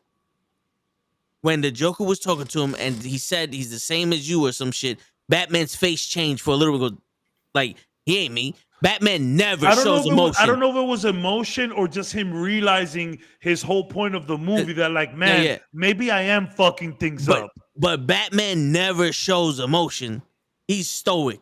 Even if he realized something, he just And then later on, he'll be like, maybe he's right. But he's always straight, stone cold. He's shown emotion in Superman's face. He's shown emotion in the animated series. Whenever those white eyes droop down, but that's supposed to be emotion. But like in the Justice League cartoons, all the other shit, somebody's talking to him. He's the one that's gonna make the hard decision. You're right, though. You're right. There's the Joker is trying to get underneath the Batman skin. That's the game they're playing. The Batman's not gonna let him get any kind of victory over that. You know what I'm saying? I'm kind of not a fan of the Joker overall in this whole thing. No, I don't. Just not. That's not the Joker to me. That wasn't the Riddler. But it was a good bad guy, but that wasn't the Riddler, and that's not the Joker. I'm okay with the Riddler. Joker was just maybe forced. I'm glad they deleted that scene. I'm glad they did. I'm glad. But I wasn't a fan. We'll see what happens next time. Maybe they take some... there's a lot of people saying a lot of things about it, so maybe they take some cues. We'll see. Yeah. Bless you. Thank you. What did you guys think? What you think, Le? I didn't see it. Oh, you haven't seen the picture of it, and just like how on YouTube you like pass it over and it shows like a little scene. I was like, nothing about that interested me. Yeah, I didn't care for the scene. It looked like something. It looked like whatever I was thinking about or whatever I was expecting was going to be disappointing. So I was like, I'm not going to watch that. I was like, you know what? The movie was good to me to the point. Even though it had like a false finish, like it threw me off, it threw us off. I was like, oh, it's not over. Okay, okay. No, put your coat on. Wait, we're not done yet. Sit down again. Sit down. Yeah, sit 20 more minutes. Then that, and I was like I'm with Cabs and all of you. I'm happy they deleted it, but I didn't see enough to care. Like I don't want to be disappointed. I thought good of the movie. I don't want to take anything back. Cap, tell us how much you liked it and make sense of it. I have a big problem with it. Toe has the perfect way. That was really good, Toe. Yeah, that was really good, Toe. My one problem is all of a sudden every Joker has to be Heath Ledger. Yeah, they have to put that voice and that tone, that the cadence and the way he talks. And you know what your problem is? Like that's how Heath Ledger did it. Let's not do Tom Waits. That's not how you don't all have to be the same. I think everybody's scared of going full Leto with it. Like RDJ said, you can't go full retard in Tropic Thunder. I think people don't want to go full Leto. But you don't have to do that either. Normal fucking voice. The only thing you have to do is a laugh. I think we would have been okay with a normal voice. We would have been good with a normal voice. I mean, he's in jail. Like, you can make him kind of chill and just relax. But it doesn't have to be Tom Waits. It doesn't have to be Heath Ledger. I agree 100%. Yeah.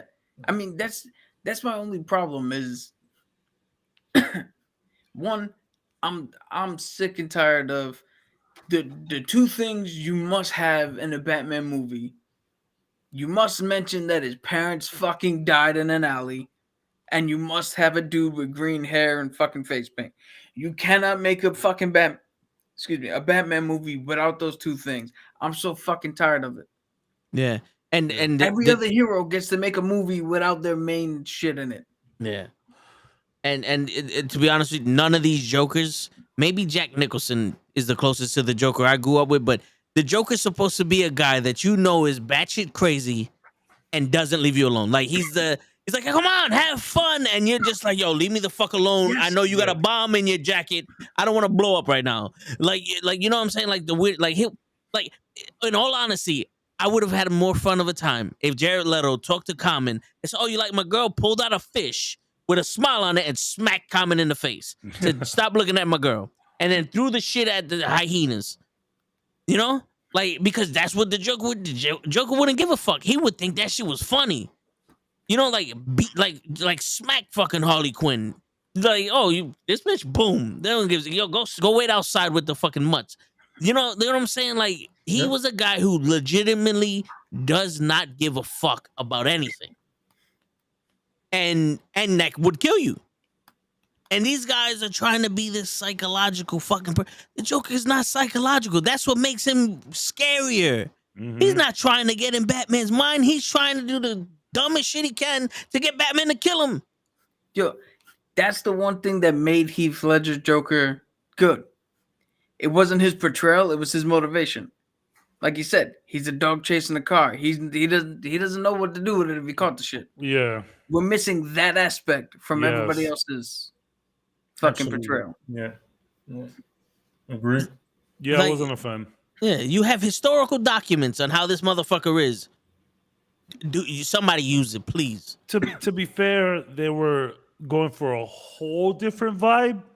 But even with a whole different vibe, you can't change Joker too much, because even in a serious Batman comic, Joker was still nuts. He was still funny. Yeah. You can't tell me you're going for a different vibe when you're trying to imitate the voice of the guy who did it. True. Before, like, stop doing the fucking voice. But the thing is this, though. All right, this is the one thing about Batman movies that people don't understand.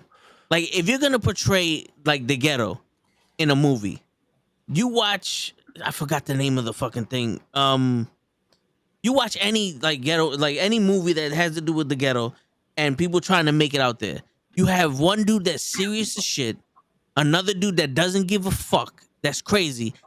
The guy who has the talent that doesn't use it, and the funny motherfucker. The vibe is all the same, but they fit in. Batman is a serious fucking dude that can't take a joke. Why can't we have someone that's the opposite of him fit in this place? Why does everybody need to be this serious fucking dude that can't take a joke? Everybody don't need to go for the Academy Award. Yeah, you know, it's like, yo, the Joker, I don't know if anybody caught the pun there, is a fucking clown. Yeah. He's the court jester.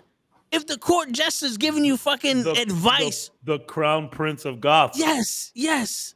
Like, he should be on TV, like, gassing everybody, making them laugh, just controlling the shit out of them.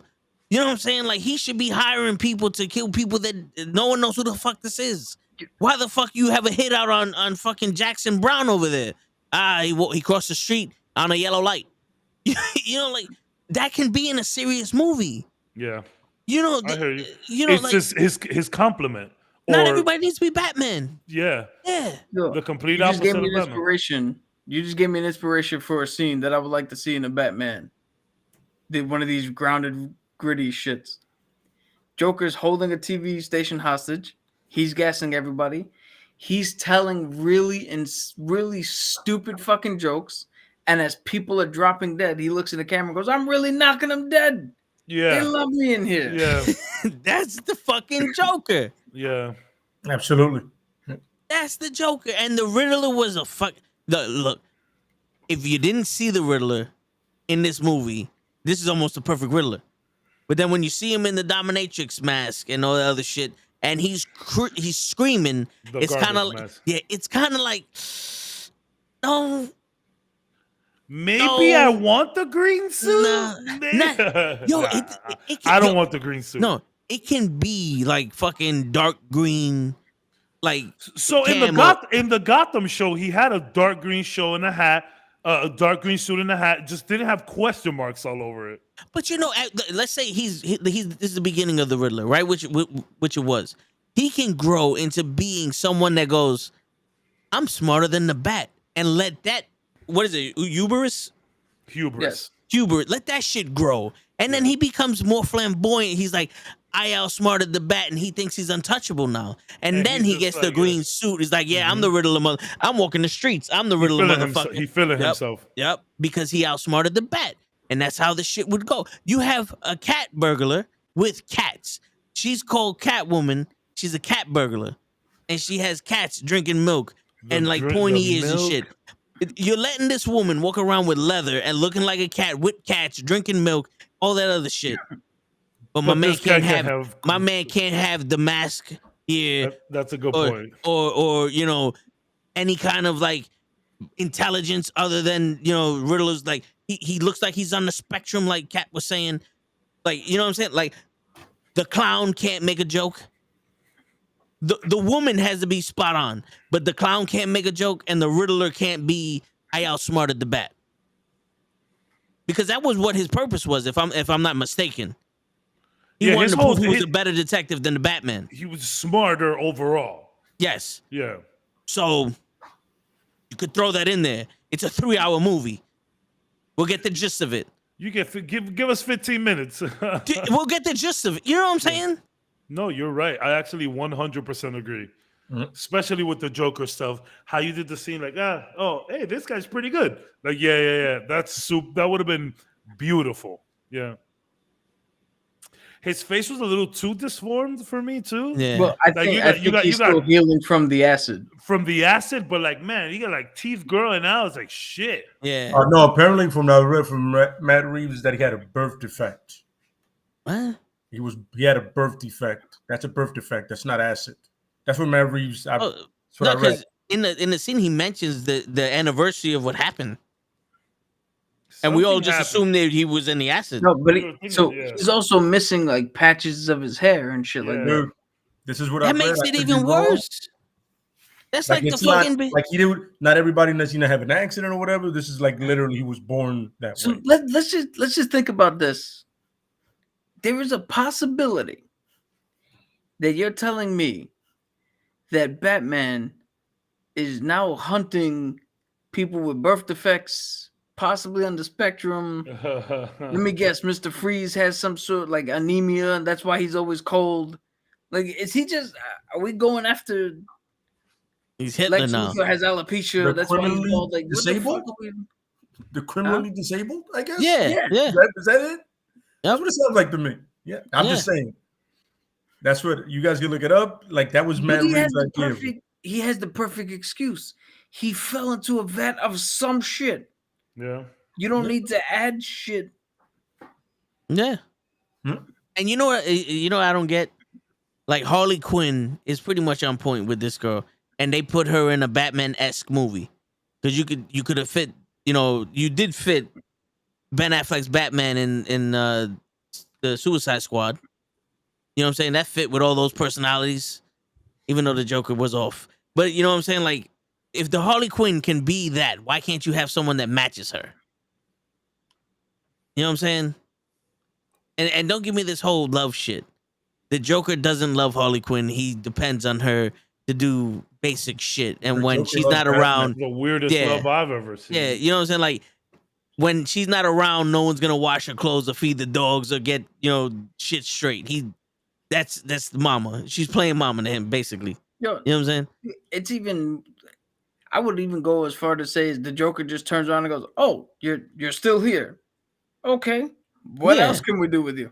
Let's go somewhere. Let's go do something." Yeah. Yeah. But not to say the Batman movie was good. I enjoyed it. It was the best Batman that we got, with the detective shit and all that other stuff. But I'm just saying, a while. Yeah, I'm just saying, like, the characters outside of Batman and Commissioner Gordon. That's why they deleted the scene, though. So this is what I've heard so far. I've heard that they deleted the scene because it was either made the movie too long, or B, they're not 100% on how the Joker looks. So they didn't want to commit to what he looked like. Yeah. That's why he's in shadow in the little cameo, and then they can change it. That's probably why they released the deleted scene, is to get feedback and to see what people like, what they don't like, and then course correct. I mean, I said I haven't seen it. I'm gonna go ahead and not do it. You know what I'm saying? Yeah. Because even the scene with the Riddler, he could have just been like, it's gonna make you feel better, right? What? When we kill the Bat. That's it. That's all the Riddler wanted to do afterwards anyway. Because he felt the Bat betrayed him. Basically what you're saying, it doesn't matter how serious and dark this movie, the Clown Prince of Gotham needs to be the Clown Prince of Gotham. Yes, yes, 100%, yes. You can't make a Dr. Martin Luther King movie with somebody playing him as Rambo. Yeah, I'm sorry. And let's not get Heath. Let's not get Heath. But let's not get Leto either. No. Find a nice balance. Let's get the Joker. Let's get the Joker. Yeah. Yo, Watch Hamill, Joaquin, and Jack Nicholson. Yeah. Yo, watch George Romero. No, yeah, whatever the fuck his name is. Yo, that guy was a little nuts, but still, it was kind of cool. Joaquin wasn't bad, but like once he killed the host, once he killed De Niro, then it's like, all right, here goes the Joker, because Joker doesn't give a shit. Like I said, he was like, you get what you fucking deserve, bow, and then just start shooting other motherfuckers. Because now he it's almost like the what was it, the first Joker, where they showed the origin of the Joker. It's some shit like that. You know what I'm saying? Yeah, I forget what it's called, but yeah. Yeah, but do that shit. But all right, any final thoughts? Let's go Moon Knight. That's it. Tomorrow we get to see. Let's go. Well, actually, Moon Knight. Now. Yeah, you can't see it now. Technically, I'm gonna sleep and watch it. Yeah, I'm gonna sleep and watch it like good. Maybe I should watch it now. I'll probably watch it now. I can't wait for the X-Men to show up and go hunting, because we're doing Pie in the Sky. I can't wait for them to show up and stop fucking Squirrel Girl from changing the timeline. Oh man, damn it! I thought you were gonna like link Wolverine to like the vampires and Dracula and shit. You can. That's what I'm saying. Midnight Suns, originally they weren't selling well, so what did they do? They brought Wolverine in. Everybody fucking loves Wolverine. Yeah, they're like, bro, we need to take this healing factor blood so that we can start using that and become daywalkers and be untouchable. Yeah. It's actually pretty sick. Yeah. Not only that, people don't know, Animanium cuts everything, especially spirits. Yeah. Yep. He's slicing through everything. And let's go Spider-Ham all the way. Yeah. Oh, you want a Pie in the Sky? I want some dude to turn out and go, this is Wolverine. Watch out for his claws. They take the souls of the people. Yo, it's funny? The bone claws can technically kill a vampire. Like, I mean, it's not a stake. It's not wood, but it's not metal either. Yo, like imagine he's growing out like tree trunks from his shit, fucking staking vampires. Fucking Groot, get Groot in his fucking. Yeah, son. You want to hear Groot and Blade? There goes a team up. When I was younger, and I heard that steaks kill vampires, I was like, so do you cook the steak first? Do they eat it? Is that where the garlic comes into play? Yeah. Did someone say steak? You tell him it's vegan steak. Mistake. Yeah, vegan steak. It's cauliflower. Mistake. That's funny. Mistake. That is really fun. Some good Deuce Bigelow. There you go, guys. All right, I'm gonna go watch Moon Knight. Sorry. And on that note, everybody, it's your friendly neighborhood knucklehead signing out with another banger. We talk about everything in this fucking show.